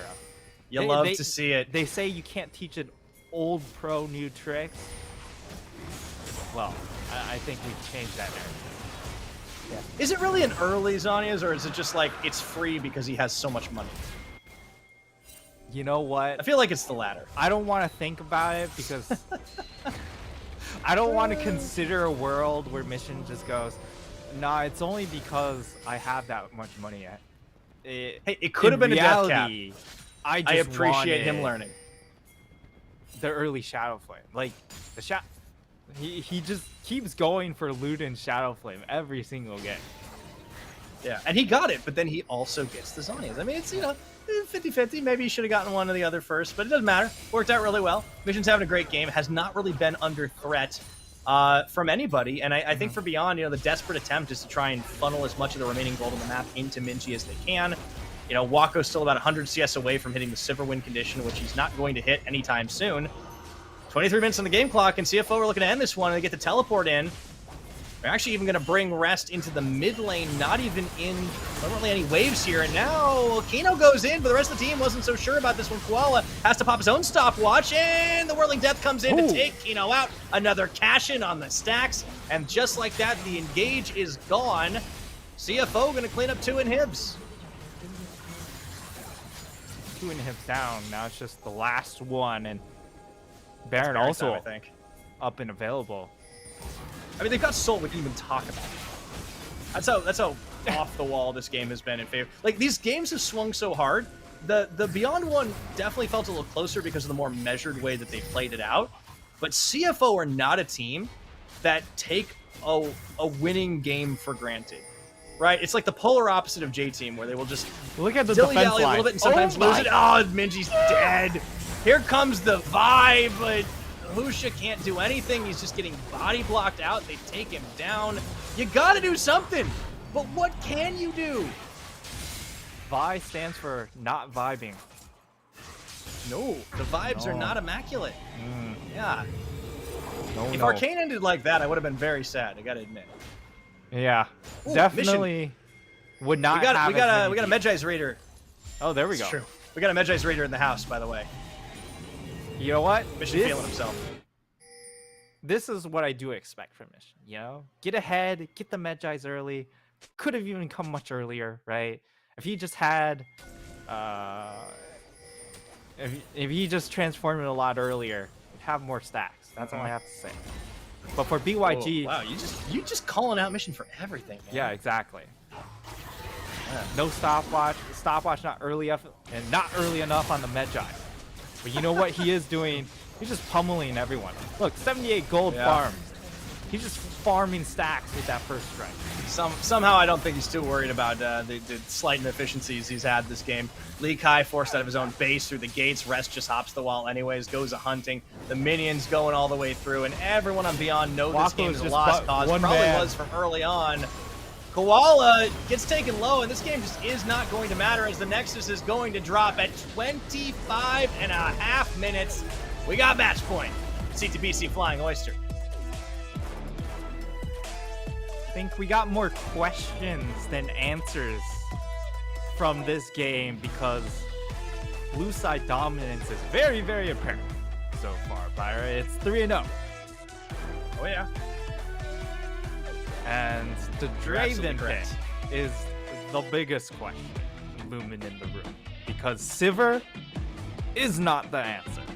Yes, Sivir can have those teamfight moments, but we haven't really gotten to those teamfight moments. It's been so focused around the lane phase in these 3 games. And the other thing is we need to find a way to get Husha into their jungle rather than just having them invited over to our house without our permission. Yeah, it does seem like the way that the jungle goes in the early game also determines a lot of it. That level 1 invade, the hard shove, what seemed to be greed from Gemini turns into a brilliant triple cash-in for the Draven. And you could see it as we tapped into the Beyond coaching staff feed, and it was a full-on not like this head in hands moment. And that's when you know. I mean, this Draven has to be considered a ban for the blue side. Obviously, you expect Beyond Gaming to now switch it up and go to blue side themselves. They had the Talia takeaway very successful last time around.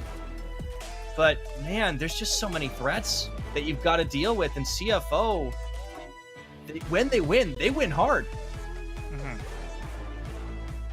At the very least, you can see in games 1 and 3, the ones that BYG lost, they were still trying to find flips, find picks, generate these small moments where maybe they are able to trade out without cost. Unfortunately, for the side of BYG, the answers were, well, we just have so much map dominance that we can just march down whichever lane we are in and just get everything else. So, unfortunate for BYG. Yeah. I really think it just goes to show like how much confidence CFO have in their ability to just Draven pub stomp that they first pick it blind with nothing else. I mean, the bottom lane bans this game, they were all standard. I love the Lucian ban because I think that kind of gives this matchup some of the freest it's going to be.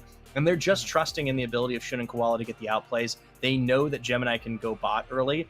And I think it's a development for CFO to really put a lot more focus from the jungle side into that bottom of the map. And the contest on the blue buff was great because it forced the back away on the Vi. It slowed the Vi down.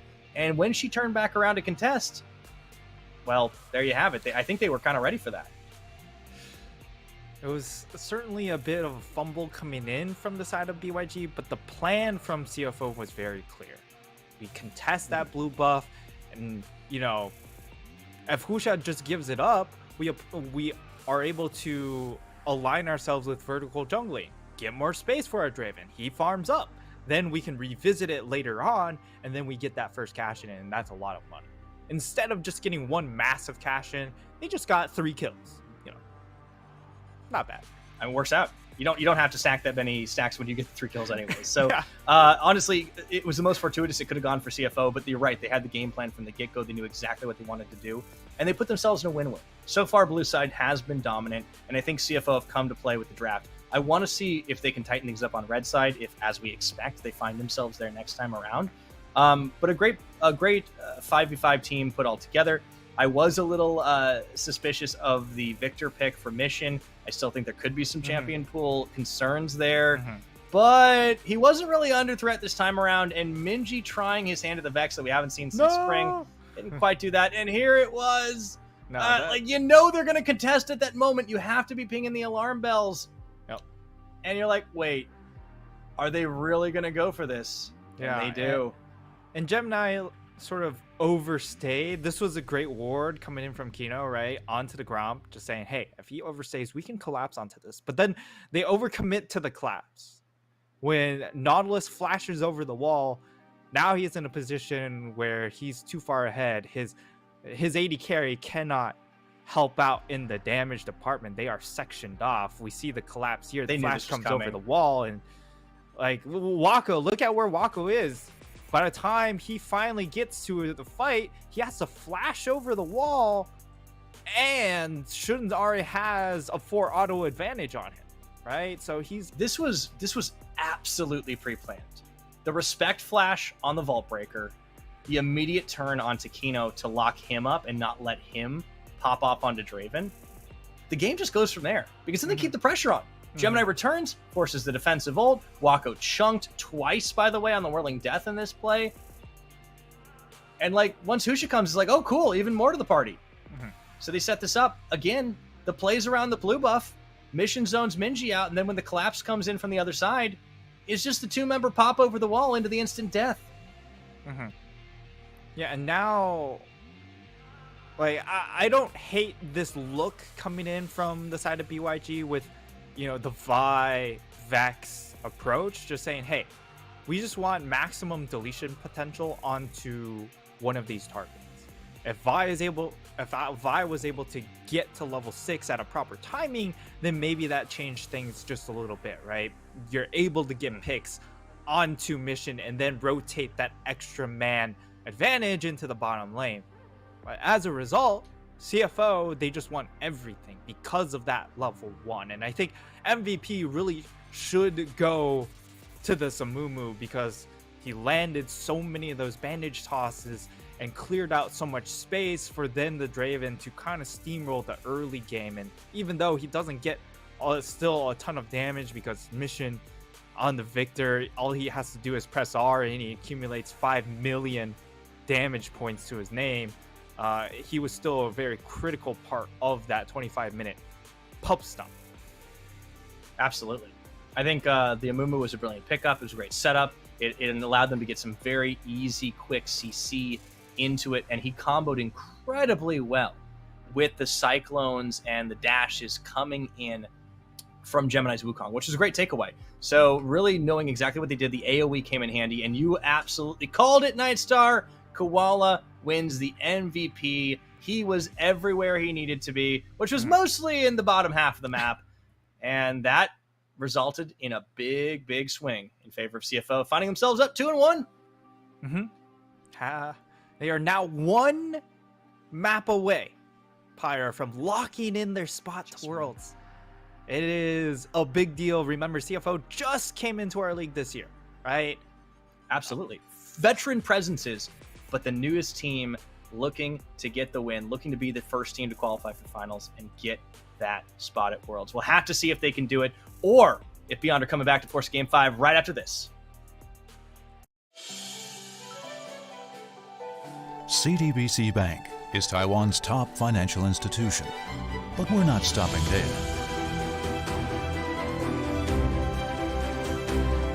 We're crafting an international brand and already have over 370 outlets in 14 countries. We are by your side, ready to embrace the future.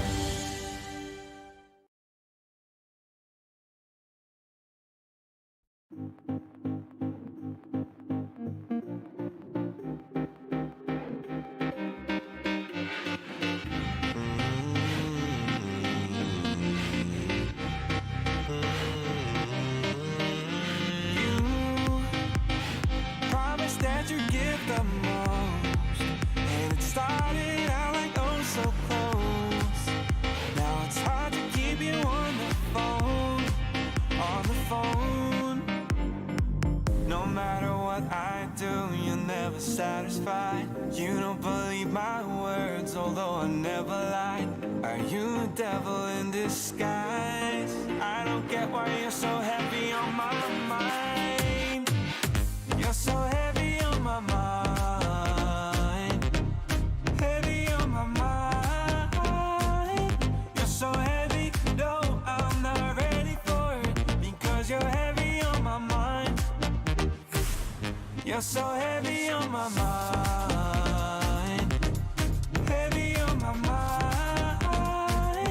You're so heavy, no, I'm not ready for it. Because you're heavy on my mind.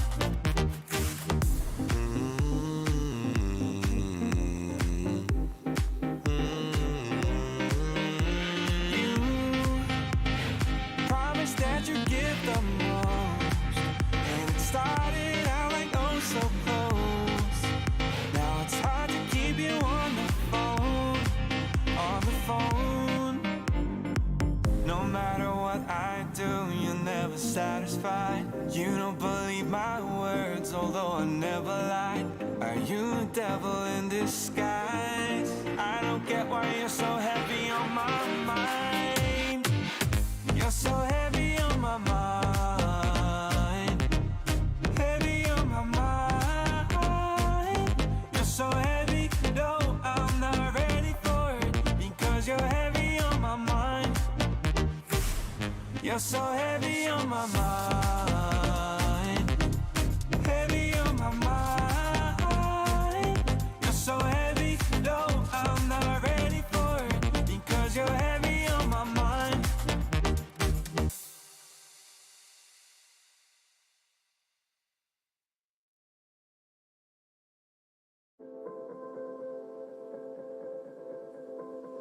I got to know, what do I feel inside? I lose control, can't keep you off my mind. I gotta know, what did you do to me? Oh,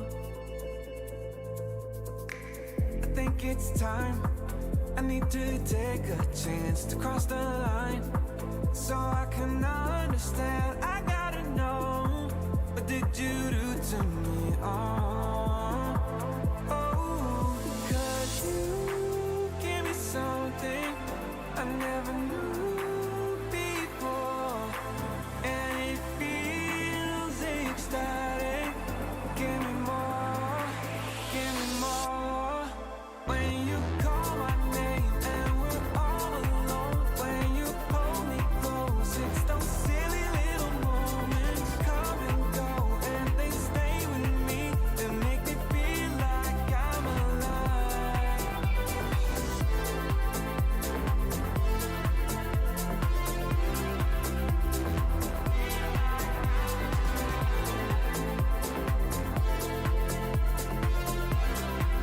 And make me feel like I'm not too late. Did I just wait too long to play this game? Now your love is gone. I gotta know, what did you do to me? Can wait no more. I am on overload. So if you're sure, don't leave me all alone. I gotta know, what did you do to me? Cause you gave me something I never knew before, and it feels ecstatic. Give me more, give me more. When you call my name and we're all alone, when you hold me close, it's those silly little moments come and go, and they stay with me and make me feel like I'm alive.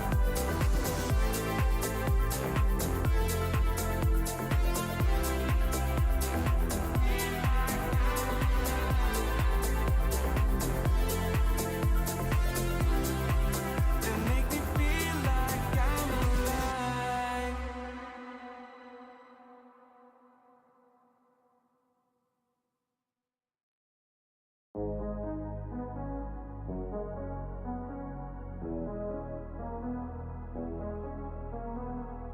Show me love, show me love.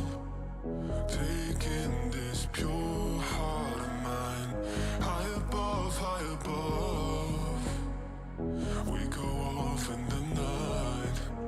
We leave in the red lights. Man, let 'em need you, then see right, see right. We go long.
Welcome back, everybody, once again to the PCS Summer Split. We're on match point here as CTBC Flying Oyster finding themselves up 2-1 in this series that'll decide who goes to Worlds first of our two teams. But before we get into the pre-match discussion, I do want to once again extend a shout out to our wonderful sponsor, CTBC Bank. In addition to having an absolute banger of a team, they're also a fantastic sponsor. And China Airlines, no slouches as well. Thank you for joining us and making the PCS Summer Split possible. Now, Nightstar, as to be expected, we switch things up once again. Beyond Gaming going on blue side. So far, 100% win rate.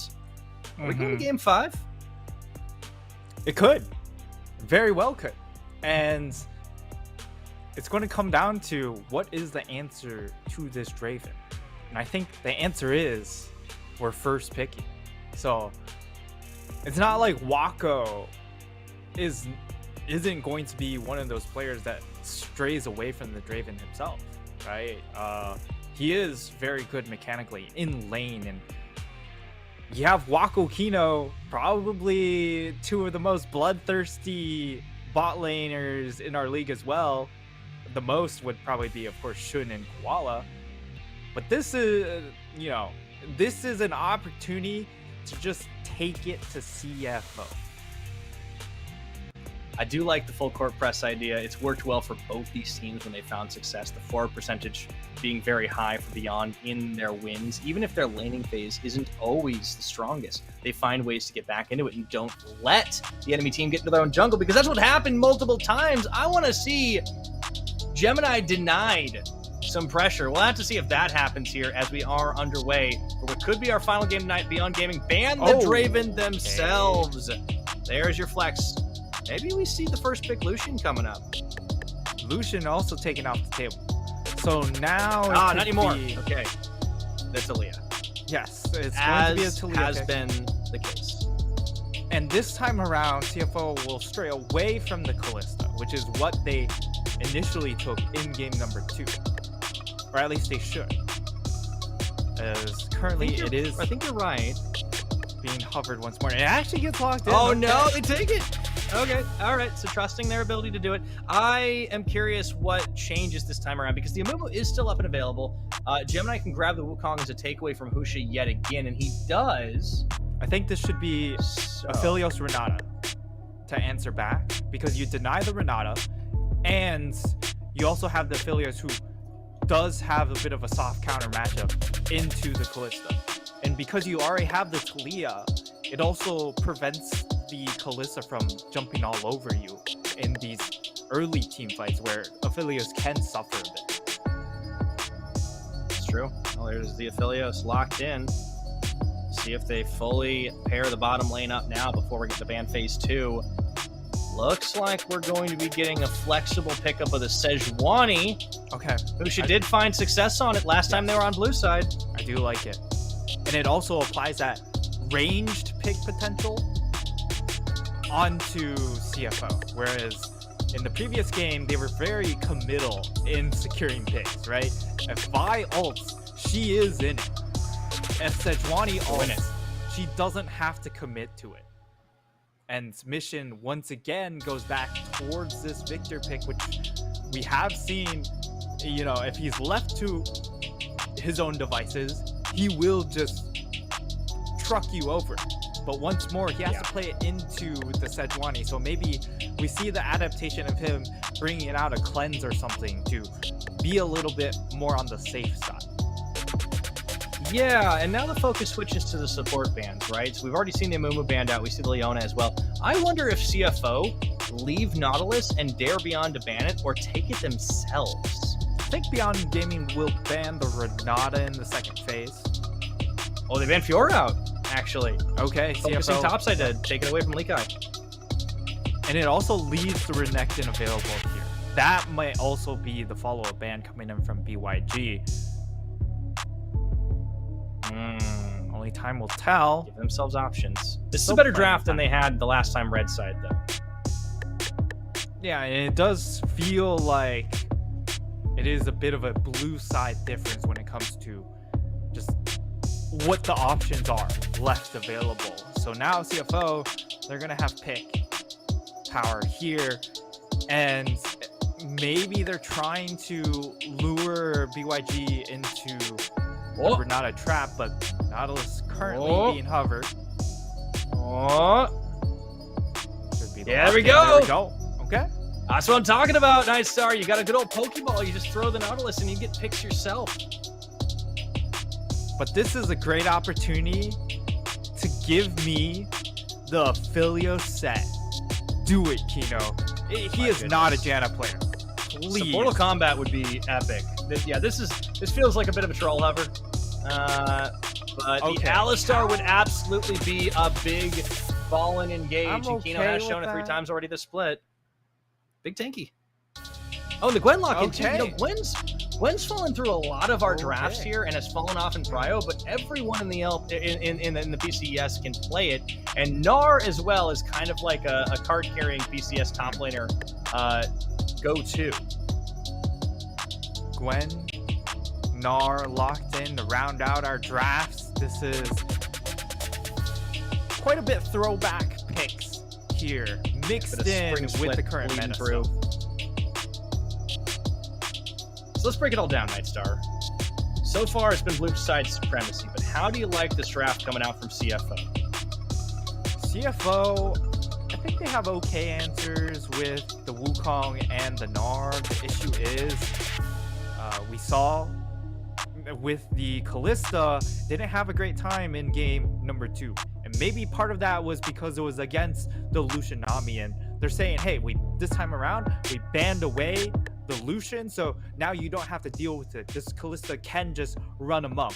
However, I don't like it into the Talia because of how much control she can have over the Callista. And then when you're playing into an Aphelios, definitely a lot of scaling power for the Aphelios side of the matchup. So while CFO, I like the top half, I'm not really digging this bottom half, and it's going to come down to Koala really outplaying a lot of situations.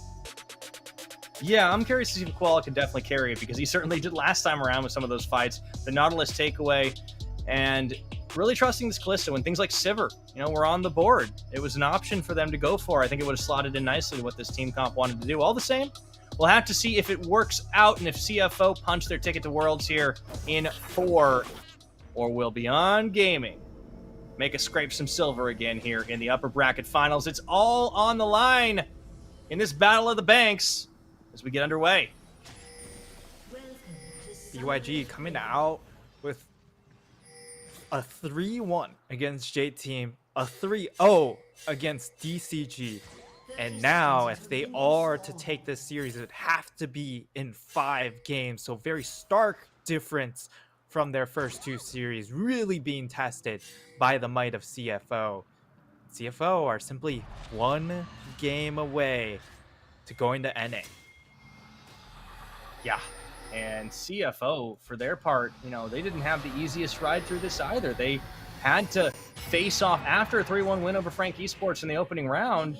They had to beat PSG Talon, the Titans of the PCS, the squad that denied them an MSI showing.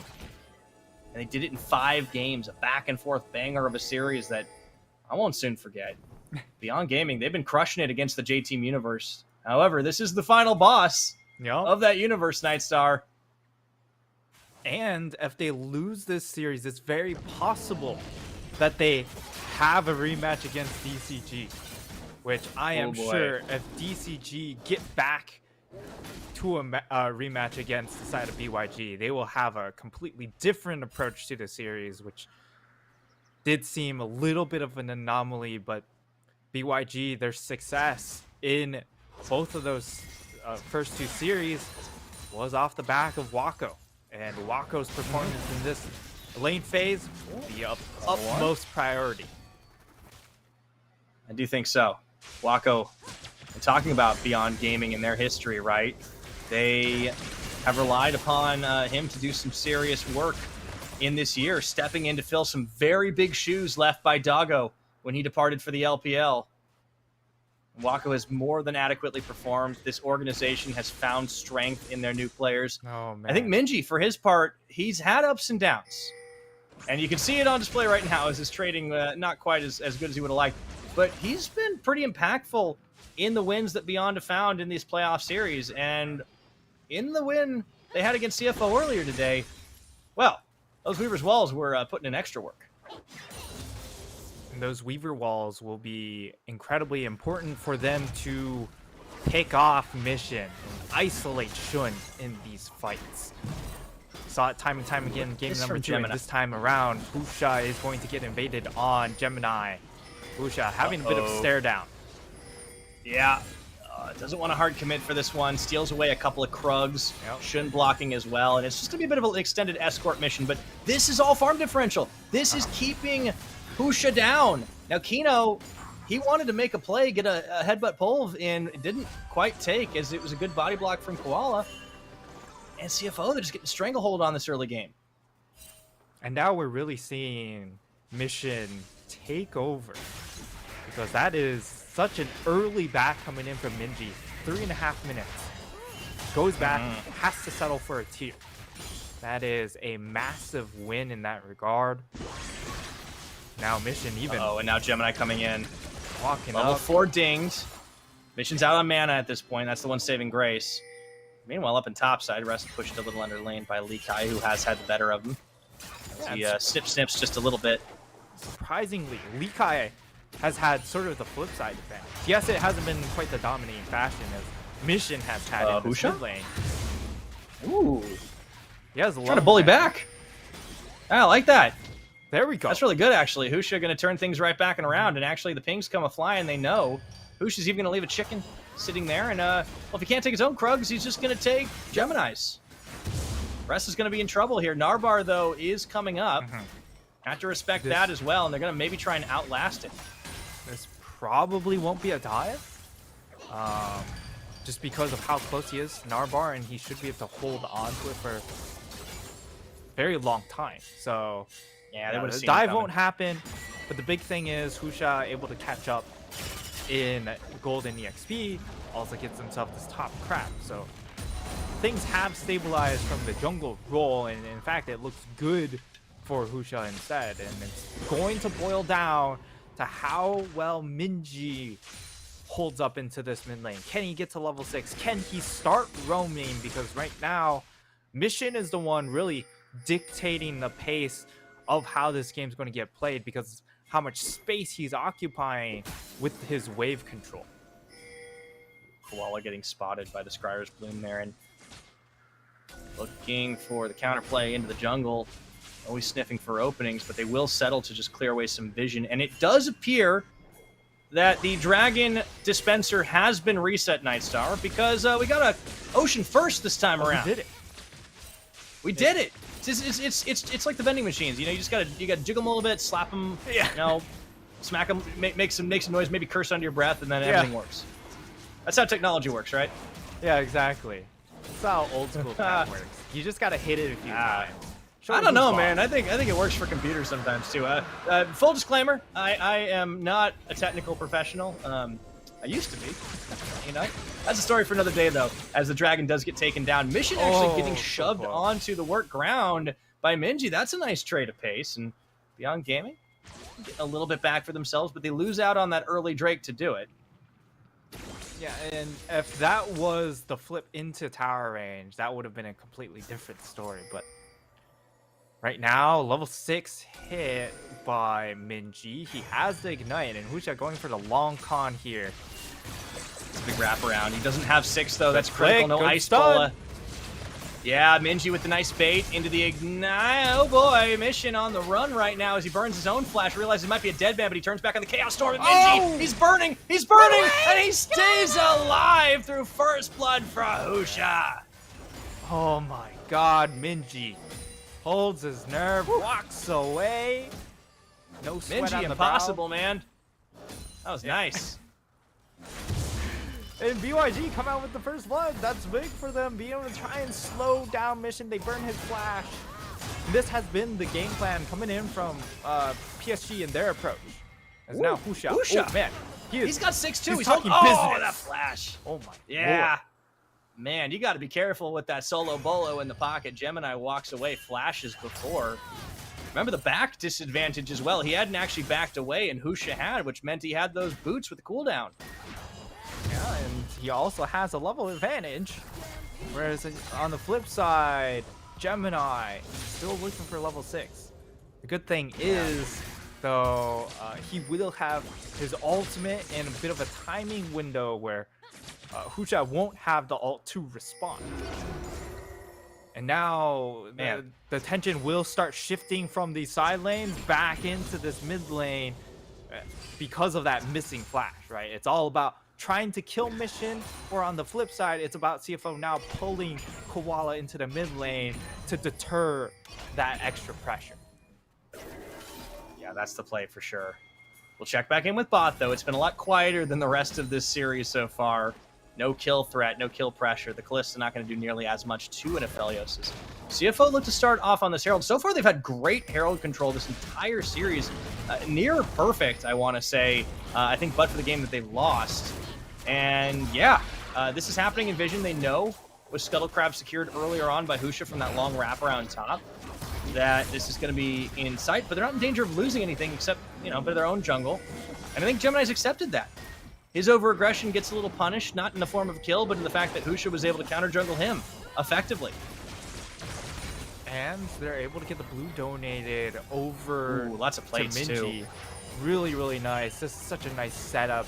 And as you can see here, it just comes down to, is X jungler able to invade? If yes, it's a completely different ball game. If no, man, it sucks. And so far, it's BYG that are able to be on the proactive end of the invade. Gemini's going to need to make this Herald work for them if they want to get back on that, right? Because they lost out a couple of plates. They lost a lot of their own jungle for it. And he's just going to try to pick up the scraps at the moment. Also, Husha sitting around, waits immediately into the ice ball before that flash into the easiest shove of Minji's career. And that Chaos Storm was never going to do enough to get you back in. What a brilliant mid-jungle duo play that just came out there. Mm-hmm.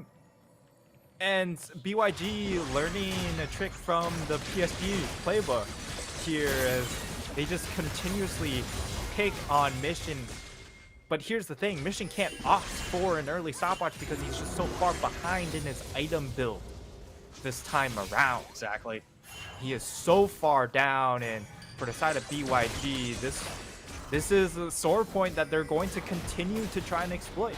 Mission will have his flash up for the next go around. But it could mean that he just instantly loses the flash, and that will make contesting dragons very, very difficult for CFO moving forward, as it will be a Hex Tech dragon coming up, and if it's not Cloud, then CFO are kind of in a no bueno spot. Yeah. Oh, man. I mean, at least they got that one dragon so they can cut down some stacks, but it's going to be tough to contest this as it spawns up. They're certainly going to look for it. And the Kalista does help in terms of actually trying to secure the objective. But with the teleport coming in from Minji, the Weaver's Wall up and available, they know this isn't going to be free anymore. The game has changed. Turret's out for Wako as well. Shin going to try and shred that one down, I should say. Min quivers a piece. The early boots, too. They're going to try for this. Sees it. Yep. So they have full knowledge of this. And BYG can also just give it up, too. They aren't forced in a position to go for this dragon because the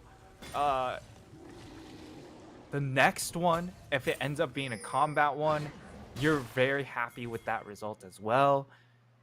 And they're just buying time. Now you have the Bola up available for Husha. They can generate a pick again. Mm-hmm. They can use the Talia wall to isolate a target.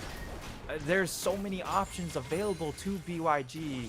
And I love the fact that this time around, they early picked the Sejuani, knowing that they had more picks in Kino's pocket.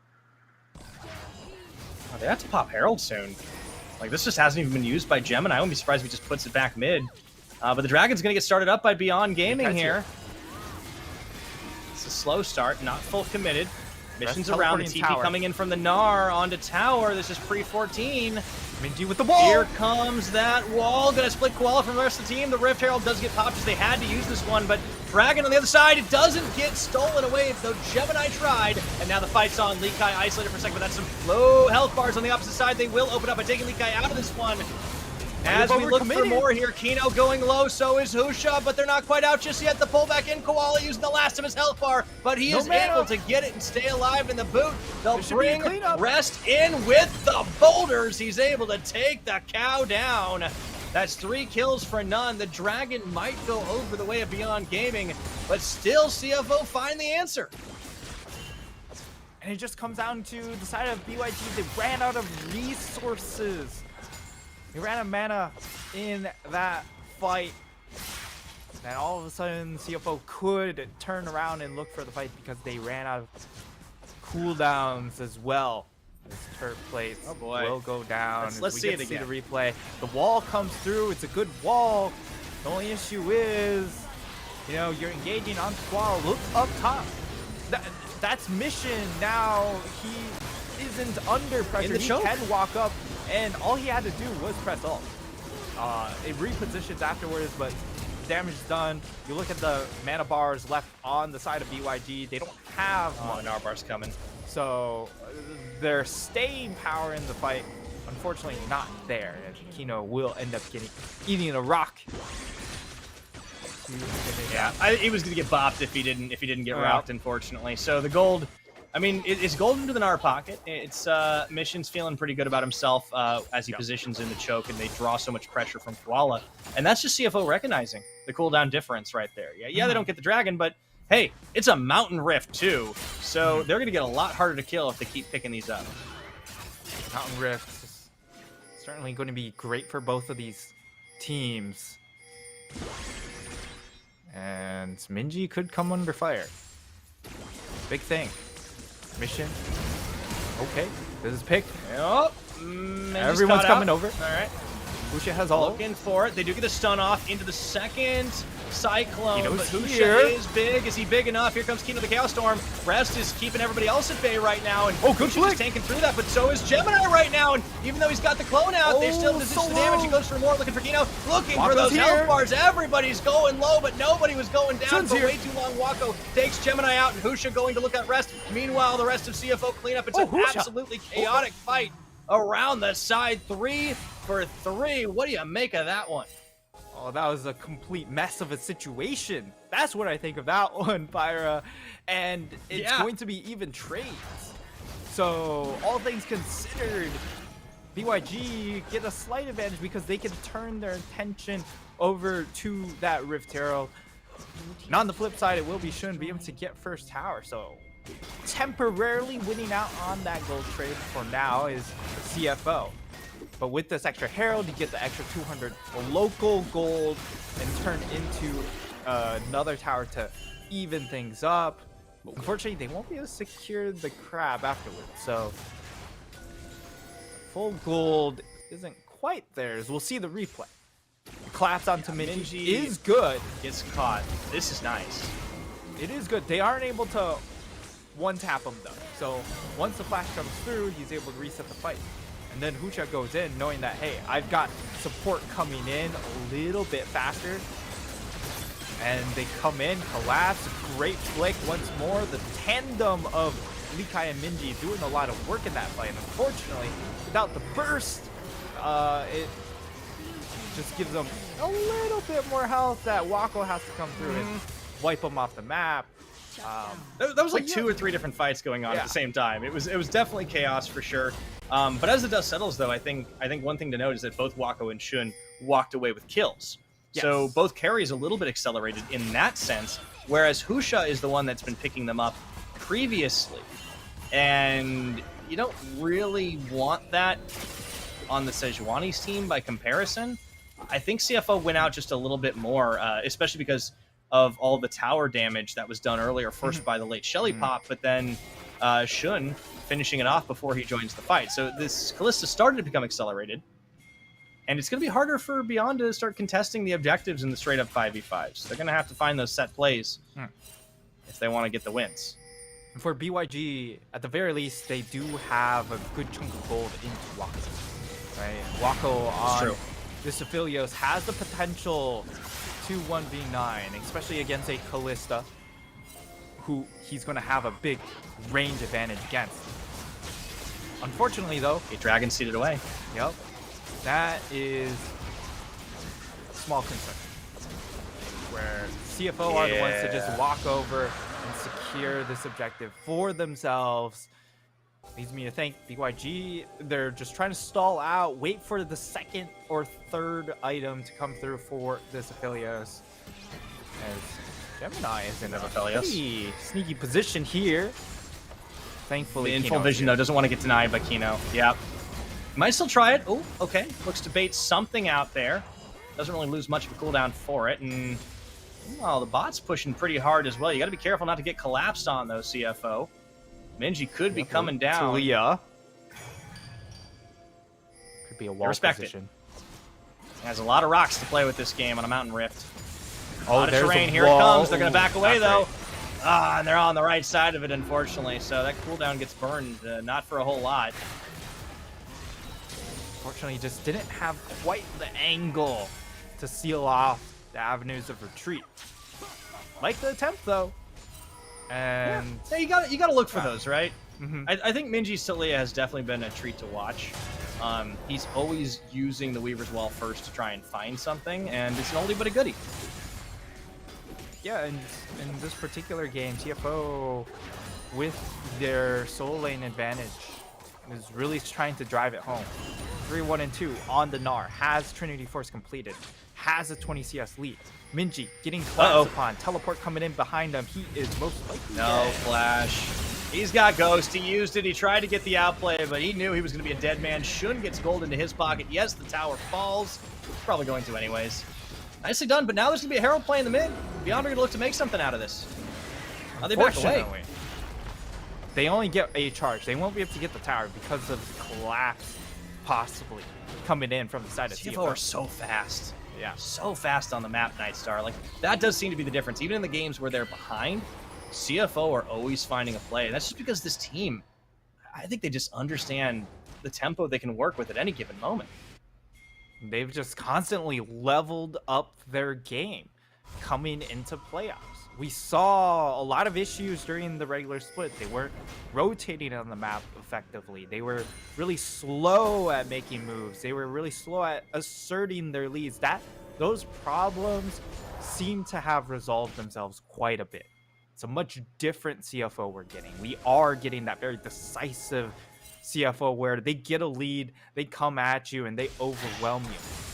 Hopefully, they're able to continue to push that. Yeah, it's what we expected in the spring split, right? Like, after we saw how they did in the playoffs and nearly took the title, as Gemini does get caught here. It's going to be the knock-up for the disengage. Maybe this turns into an answer for CFO. They do have that decisive factor, but they are on a couple different fronts here. The Narbar is about to run out. Here comes the Weaver's Wall. But everybody's on the same side of it. They've already taken down the cow. And Lee Kai, even in the Gwen Mist, is still suffering so much damage. The double kill comes in for Mission. And Rest even lives through it all. Yeah, a bit of a round of applause there as CFO is just doing work on this map, looking to extend this gold lead. They will be able to finish off the tower. Remember what's on the line. A win here is a spot in the PCS Summer Split Finals and a guaranteed ticket to Worlds. Massive stakes on the line here for CFO. What a way to cap this split, right? Because you sponsored a league, you sponsor a team, and now you're about to sponsor a Worlds team on top of it. Maybe China Airline follows suit afterwards. Who knows? Yeah, maybe. Maybe we get an airline team after this one. I'd love to see that. As this all started as a catch onto Gemini, but he was able to tank through it. Rest, bit of an unfortunate pathing, but they use it to their advantage because Kino, Wako, Likai all get sucked into this. It feels like CFO, they're either the most incredible like team fight improvisers, or these guys are just giga-brain. But BYG, they don't let up. They understand they're definitely behind here, so we need to make a coordinated play, and that is what makes BYG so good. They understand when they are behind and when they need to just try and flip or go for a riskier play. Oh. Lekai does get spotted out. And So they the Gemini, but I are... think he knows it. Oh, the chase. They do have 2 items completed onto the Talia. The only issue is I think Wako Gemini's is just so monkeying far around. behind.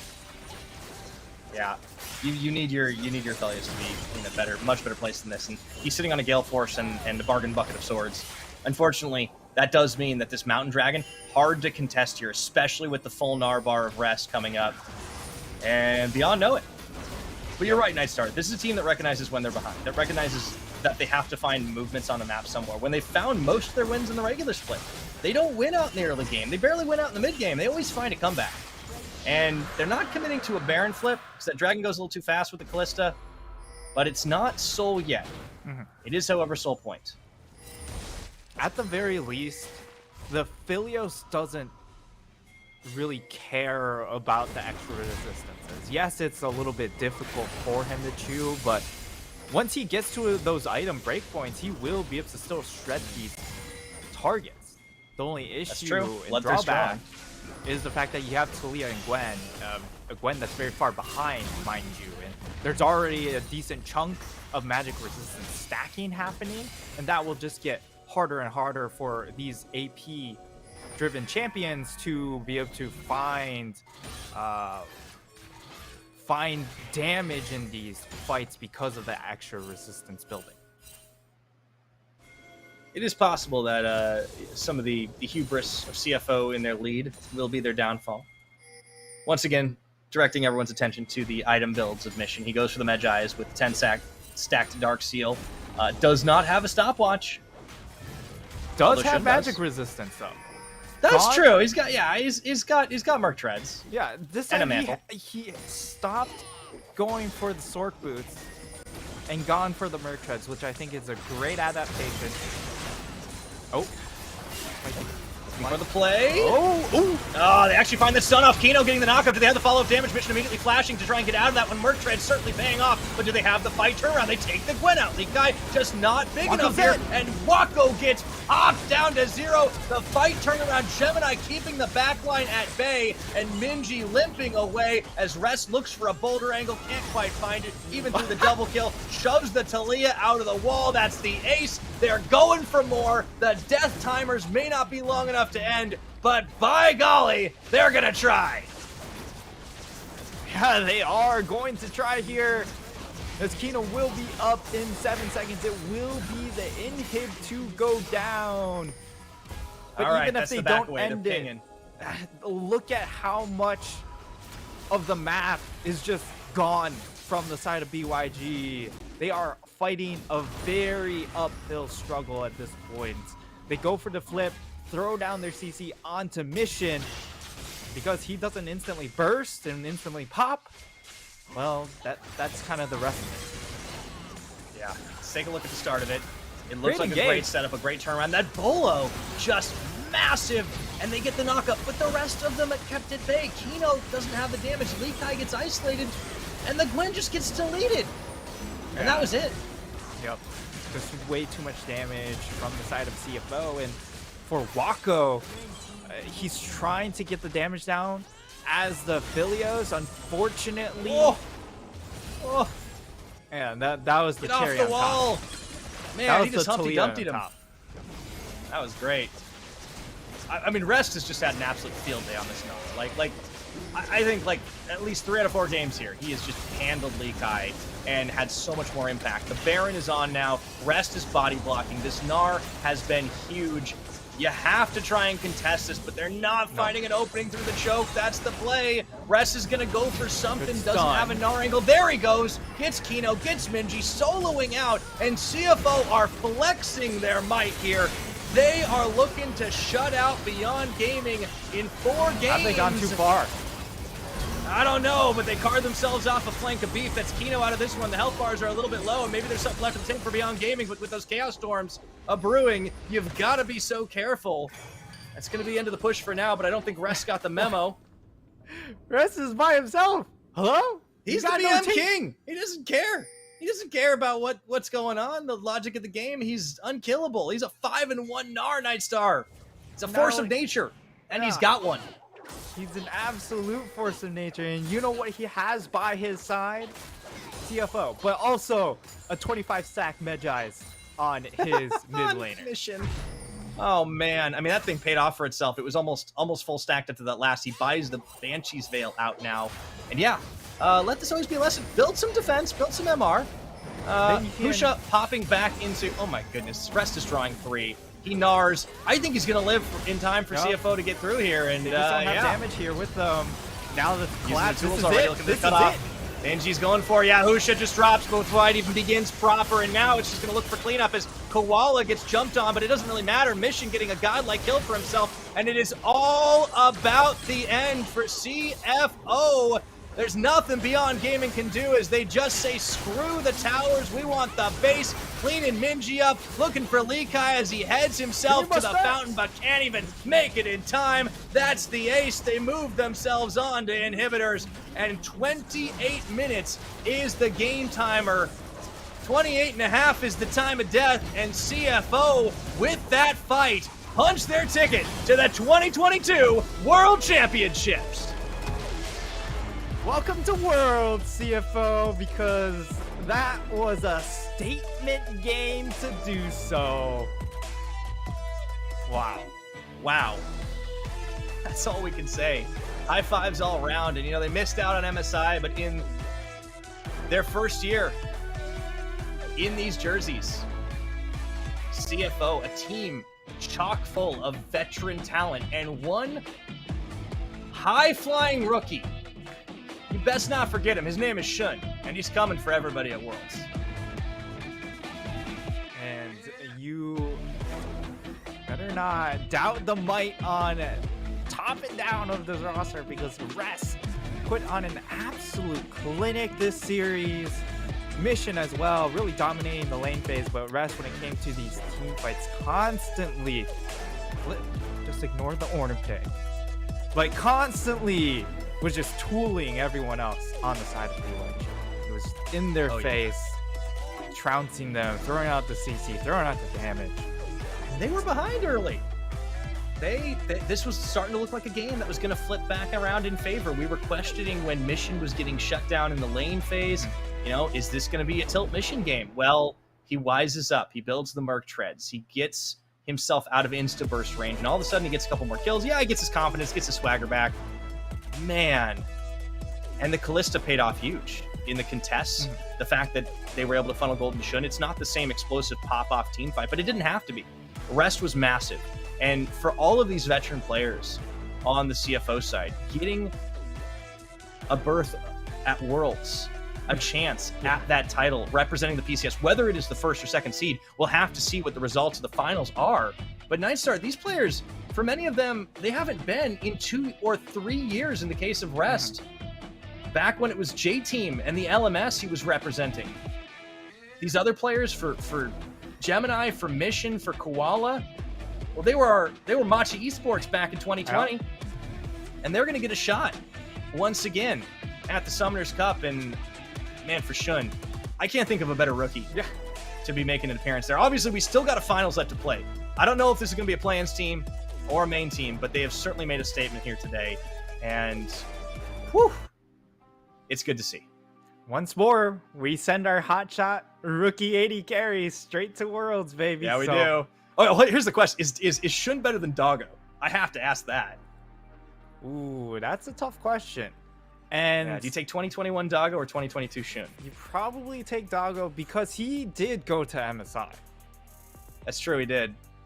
I mean, CFO were so close to doing it. It was on an asterisk, so close, right? But it was still, he has international experience, which is going to, it still counts. Go a long way, right? When he goes to Worlds. So this time around, I would, Shun not quite there because he's going to be a little bit fresh, especially knowing that, hey, CFO, when they go to Worlds, this will be the first time that they participate against a live audience. So that will be a new experience for them.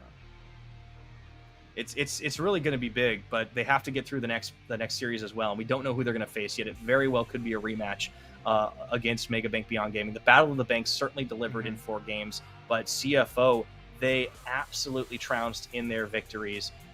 no shade to Beyond Gaming. I think there is still a lot to learn for this team. They will now fall into the lower bracket to play off against the winner of PSG Talon and Deep Cross Gaming. And I think no matter who it is, that's going to be exciting too, because yeah, either we get the Deep Cross rematch, Nightstar, or we get PSG Talon facing off against them, and that has already proven to be quite a legendary matchup over the last couple of years. So our Final Four in the PCS is certainly shaping up to be something to behold. But for CFO, as our first finalist, as a first qualifier to World Championships, this team has had a heck of a journey, and I'm so glad to see them in the form they are. Let's take a look at some examples of that in this big play. In this mid lane, Husha, still, I would say, a very clear big performer for the side of BYG. And it really shows you how much they depend on this man to have a good game, right? Because in the other two losses, he was shut out completely. And it was finally this last game where CFO seemed to have solved the problem. Even if he's able to find his own plays, they were able to execute around those regardless. Yeah, that was massive. And at this point, the game seemed like it was pretty much over. You were looking for last-ditch plays and rest. Well, when he's in a pop-off situation, he does things like this. He just gets way up in your face. They know they can't kill him, or at least he knows they can't kill him. And he buys enough time for the rest of the team to just collapse, and this is where they just straight up ended it. I mean, brilliant play. And this is what I hope to see from them on the world stage, is that when they do get advantages on against some of these perhaps better teams, you know, like your LCK or LPL squads, I hope when they get those advantages, they continue to play with that swagger, because that will be how they do damage at Worlds.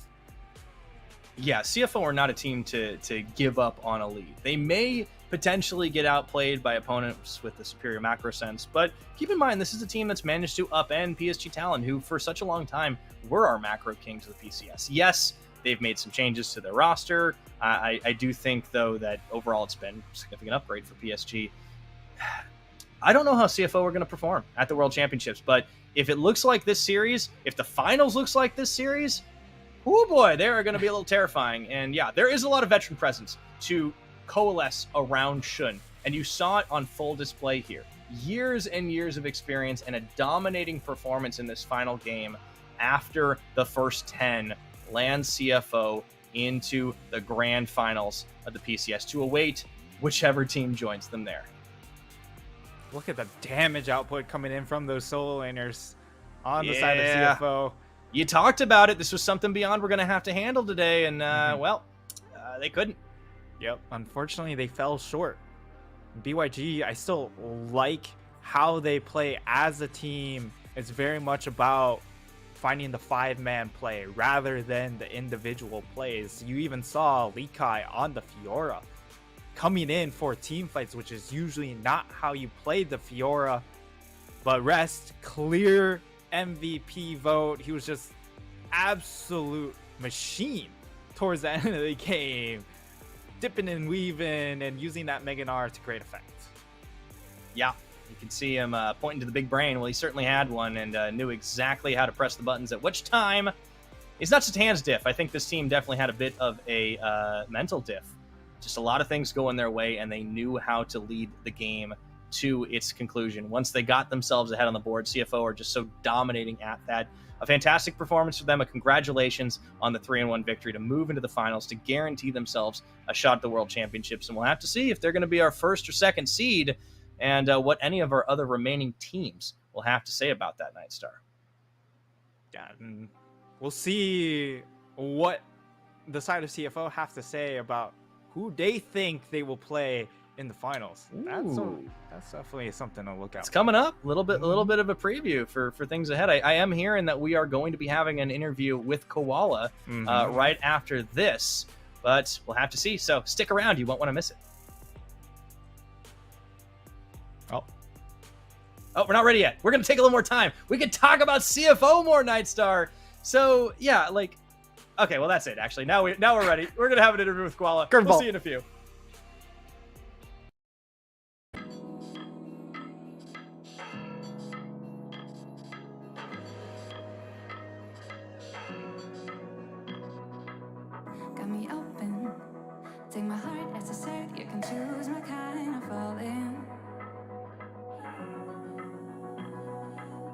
been unspoken.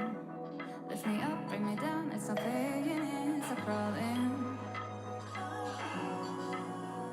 Cause it's the way you move, like heaven seen, but it's a real webs all around me. And you caught me. The things I say, and I'm in veins, and overplayed webs all around me. And you caught me, and you won't let go. Webs all around me, and you caught me. The things I say, and I'm in veins, and overplayed webs all around me. And you caught me, and you won't let go. Wings are broken. Take my feet, I can move, lost my will without a warning. This is like a curse, and it's getting worse. Words stuck in my head, they go on and on and on.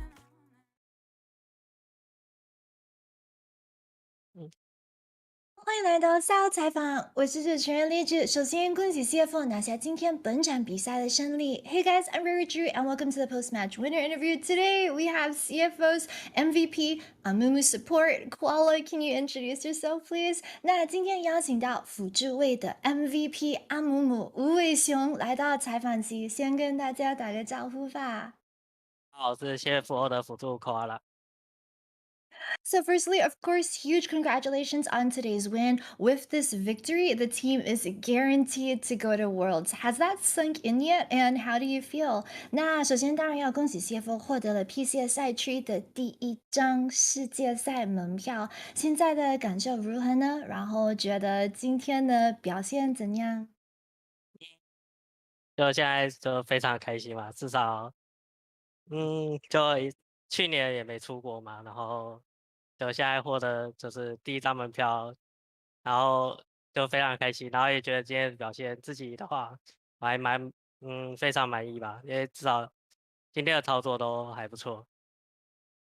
So he said that, of course, they're super happy. He's personally super happy, especially because last year he personally wasn't able to make it out of the country to an international competition. So the fact that they've at least right now secured an international competition and Worlds for themselves, he's very happy. As for today's performance, he thinks that he's actually extremely satisfied with his own personal performance. He thinks that he did well today, and he also thinks that his mechanics today were on point.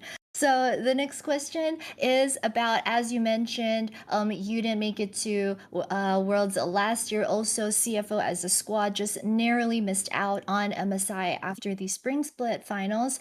So making it to Worlds, is this something that the team as a whole has been anticipating since spring? 那这会是 CFO 第一次出国参加国际比赛，就是自从春季赛错过了 MSI 的那时到现在，就是 CFO 整体来说有没有很期待吗？然后赛前大家有没有什么信心喊话呢？就战队队伍的话，就是一直很希望就是我们拿到门票嘛，然后因为春季的时候就是那场 BO5打那个 PSG，就是大家就非常的多的 fail，所以导致我们就是错过了 NSI 门票。但是因为有了那次教训之后，我们就是每次打 BO5的时候就非常的谨慎这样。然后我们赛前的话，基本上就是照着前几次打 BO 的状态吧，然后就是也没有特别信心喊话这样。So he said that for today, the team just kind of did what they usually did before every other best of 5 series in playoffs, and they didn't like especially have any type of like encouraging things that they told each other today. They treated it as a normal best of 5 series. And ever since spring split, the team has, of course, just like everyone on their staff as well, has really been hoping that CFO would be able to make it to Worlds in the summer, especially because the spring split loss for them, it was in a best of 5 series. But he thinks that after they lost to PSG in that BO5, that the team was able to learn that lesson. And ever since then, every single best of 5 series they've played, they've always been very focused and they've always been able to play that well. So the next question I have is about today's series. Games 1 and 3 especially were pretty much shutouts from CFO. You were more than 10,000 gold ahead. But what went wrong in game number 2? 那虽然说今天的系列比数是3-1，但第三局 CFO 是以非常大的优势拿下那几局。那想问一下，就是第二局是出了什么问题呢？第二局就是前期没有拿到我们阵容该拿到的优势，然后就是可能太着急了，然后导致就是中期就非常的难玩，然后前面也有很多的废哦。对。So he said that in game number 2, the team just wasn't able to play out the advantages of the composition that they had drafted in picks and bans. He said that especially in the early game, they made a bunch of mistakes. They made a couple of fails here and there, and that made the middle game a lot harder for them to play. So my next question is about the draft phase. Today, CFO, you picked the lesser seen Draven plus Amumu combination. So why did you guys pick this? And also playing Amumu, especially since you bagged that support today, is there anything that we need to look out for playing this champion or maybe even playing the Amumu Draven lane? 那今天 CFO 是选择了偏少见的大瑞文配上阿姆姆的下路组合，能够说一下 CFO 是为什么会选择这样的战术呢？以及玩辅助阿姆姆或者说阿姆姆配上大瑞文是需要注意的点是什么呢？大润配阿木就是前期会非常有优势，然后因为 BIG 蛮喜欢就是前期优势碰撞的，然后我们就选择这样组合，就是跟对面前期碰撞，因为他们前期没有优势的话，他们中期的营运会导致就是做的比较不好的，然后我们只要有前期优势，就可以就是非常的容易赢过他们。然后玩阿木的话，可能就是要非常注意就是开战时机吧，因为那角色真的蛮容易送头的，因为团练的时候我也很常送。He said that the important point to note about playing a Moo is that on playing this champ, it's really easy to feed. He said that he personally, it's happened before in scrims where he personally has fed a couple of kills to the enemy team because he says you need to take note about when you want to start those skirmishes and when you want to start the fights. He said as for why CFO decided to pick the Amumu and the Draven Amumu today, it's because Draven Amumu is a very strong lane. It's also very strong early, and he thinks that BYG's bottom lane is a lane that always wants to fight hit to hit in order to get those little advantages in lane. So he said what CFO decided to do is to go for the hit to hit fight, pick the Draven Amumu, and then win early on. And he says then it's a lot easier to play versus BYG because BYG are a team that if they don't have the lead going into the mid game, then they tend to struggle. So the next question I want to ask is about the Draven priority for CFO as well, especially that we saw today your team places a pretty big emphasis on the Draven in draft phase. Can you tell us why? 那呈上题就是 CFO 在1、3把都选择亮出了大瑞文，然后这支英雄似乎对你们而言顺位相当的高，可以分享一下为什么吗？今天的话，就是因为 BIG 选角就是可能都是西维尔啊、杰利之类的，但是达瑞文就是非常就是 counter 这些，就是他们的选角吧。所以只要亮了这几只，只要亮达瑞文之后，他们就非常的就是难选择自己的 AD 角色。So he said that BYG, especially the way they were drafting today, they tend to play a lot of Sivir as well as Zeri on the current patch. So Draven is a champion that counters the Sivir and Zeri compositions, and he said that versus a team like BYG, once they hover and once they pick the Draven, it becomes very difficult for BYG to then try and counter pick the AD carry.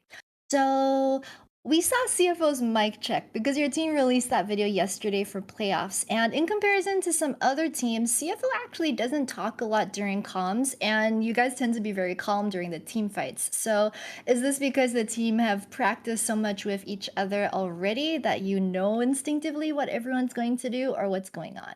So，看到昨天 CFO 放出的 mic check，就是跟其他 PCS 的战队相比来说，CFO 的选手其实沟通的比较少，然后打团的时候也非常冷静。想问，就是这是因为大家已经磨合到话不需要多说，就已经知道彼此的思考吗？还是怎样呢？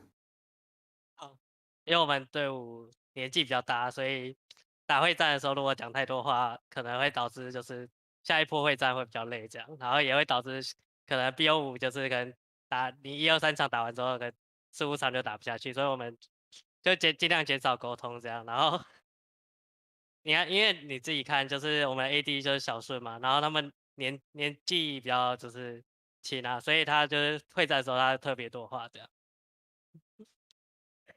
So he said that he thinks it's because the players on his team are old. And he said if during the team fights and skirmishes, if the team comes a lot, then during the next fight, all the players will kind of feel very tired. They'll feel very mentally tired because they were talking so much before. And especially in a best of 5 series, if they were comsing a lot in game 1 and game 2, then they would feel very tired for the following games and they might not be able to finish playing out all 5 games. He also said that, so if you look, for example, at Shun during their mic checks, because Shun is the youngest member on the team, he tends to talk a lot more during the team fights because of his youth.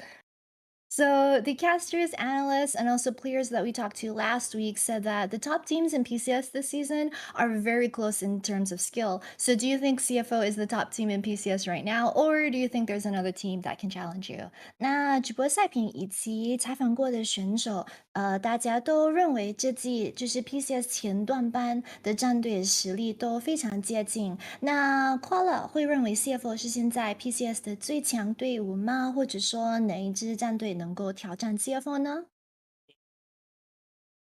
因为现在是前2嘛，等我拿到冠军的时候，我就会觉得 CF 就是最强的队伍。然后现在哪一队能够挑战我们？我觉得 PSG 或 BYG 吧，因为毕竟他们的战术执行还是比较好的。So he said that right now they're still only top 2. So he's going to wait until they win Summer Split Finals before he can decisively say that CFO is the top team in the PCS. As for which team might rival CFO this time around, he says possibly it's going to be between PSG or BYG just because the way that they prepare for the game just seems to be better. So who do you personally think is going to be your opponent on Sunday? 那周日决赛的对手，你认为会是哪一支战队呢？我个人也比较喜欢 BYG 吧，对啊，就我觉得应该会是 BYG 跟我们打决赛。那这对于 CFO 对于周日的准备方面来说，会有什么样的不同吗？就如果是打 BYG，就照着今天这样打，应该就是没什么问题，对吧？ So he thinks that the team that they'll probably face off against in finals on Sunday will probably be BYG. He said personally he also would prefer to go up versus BYG. He thinks that CFO don't really need to prepare anything too special if they face up against BYG again. He thinks that if CFO just play the way that they've been playing lately in playoffs, then they should be able to take that. So my last question that I have for you is then which other team in PCS do you hope will make it to Worlds with you? Which team do you want to share that experience with? 那最后一个问题就是 Koala 个人会期待哪一支队伍跟你们一起出国呢？跟刚刚一样嘛，就 BYG 吧，对吧？然后或者是 DCG 啊，因为这2个都是我比较有认识的朋友，所以会想跟朋友一起出国这样。So he said that, like you said earlier, BYG, but also maybe DCG because he thinks that personally he just has closer relationships with some of the BYG and DCG players, and he's got some friends on those teams. All right, thank you so much, Koala, for the interview, and we'll see you in Sunday's final. 好的，那非常感谢吴伟雄接受今天的赛后采访，祝 CFO 在周日的决赛中加油，拜拜。Thank you very much, Ririchu, and always great to hear from Koala. I loved that his explanation for them wanting to finish things fast is because they're old and they want to like go to bed early, I guess. Maybe that's why they want to play Beyond Gaming, Nightstar, because you know what old people love? Reruns. They get to watch it all over again, you know? I should know. I am also an old caster at this point. But it also saves you a lot of prep work. Exactly. They can use the same playbook again. All the same. Great to hear Qual in good spirits about everything. I mean, that was a series I think you can be pretty proud of. You could still, you know, take from some of the some information from the loss they had, but only dropping one map, and even in that loss, still finding some ways back into the game. I think that CT, BC Flying Oyster have been ramping up all split long, and it continues. I guarantee this isn't even their final form. They peaked at the right time, and hopefully they're able to finish the job this time around, because they did fall just short in spring playoffs, and I know that they want to cap it off with the championship trophy instead of settling for group play-in stage. Well, let's see how the remaining matches are going to be placed to find out who will be their opponent on the 4th on Sunday. We start out tomorrow, bout between PSG and Deep Cross Gaming, elimination match to see who moves forward, and well, they'll be facing off against Megabank Beyond Gaming after all of that, and the winner after that game on Saturday will be in the finals and be our second Worlds contender. And then the PCS will conclude. It has been an absolute banger of a playoffs. It's been an absolute pleasure. Great casting with you, Mr. Nightstar. This has been one heck of a playoff series and one heck of a playoff season so far. Absolutely. And just considering our last 3 teams who will make the finals, of course, Koala said that he thinks BYG will make it in. And honestly, they have a great matchup into both of the teams that will play tomorrow against PSG. Right. You know, this is BYG can out team fight them. We saw it at, you know, the last stage in the first game of the split between the two, where it was PSG winning until they lost the last team fight and the game was over. So, you know, BYG can do it against both of these teams, because against DCG, they just 3-0'd them. Absolutely. There's always a chance to come back. You can never doubt it. But for now, CFO await whoever it is in the finals for our next couple of series. But that's going to be it for us today. Thank you all so much for watching. We'll see you tomorrow as the PCS playoffs continue.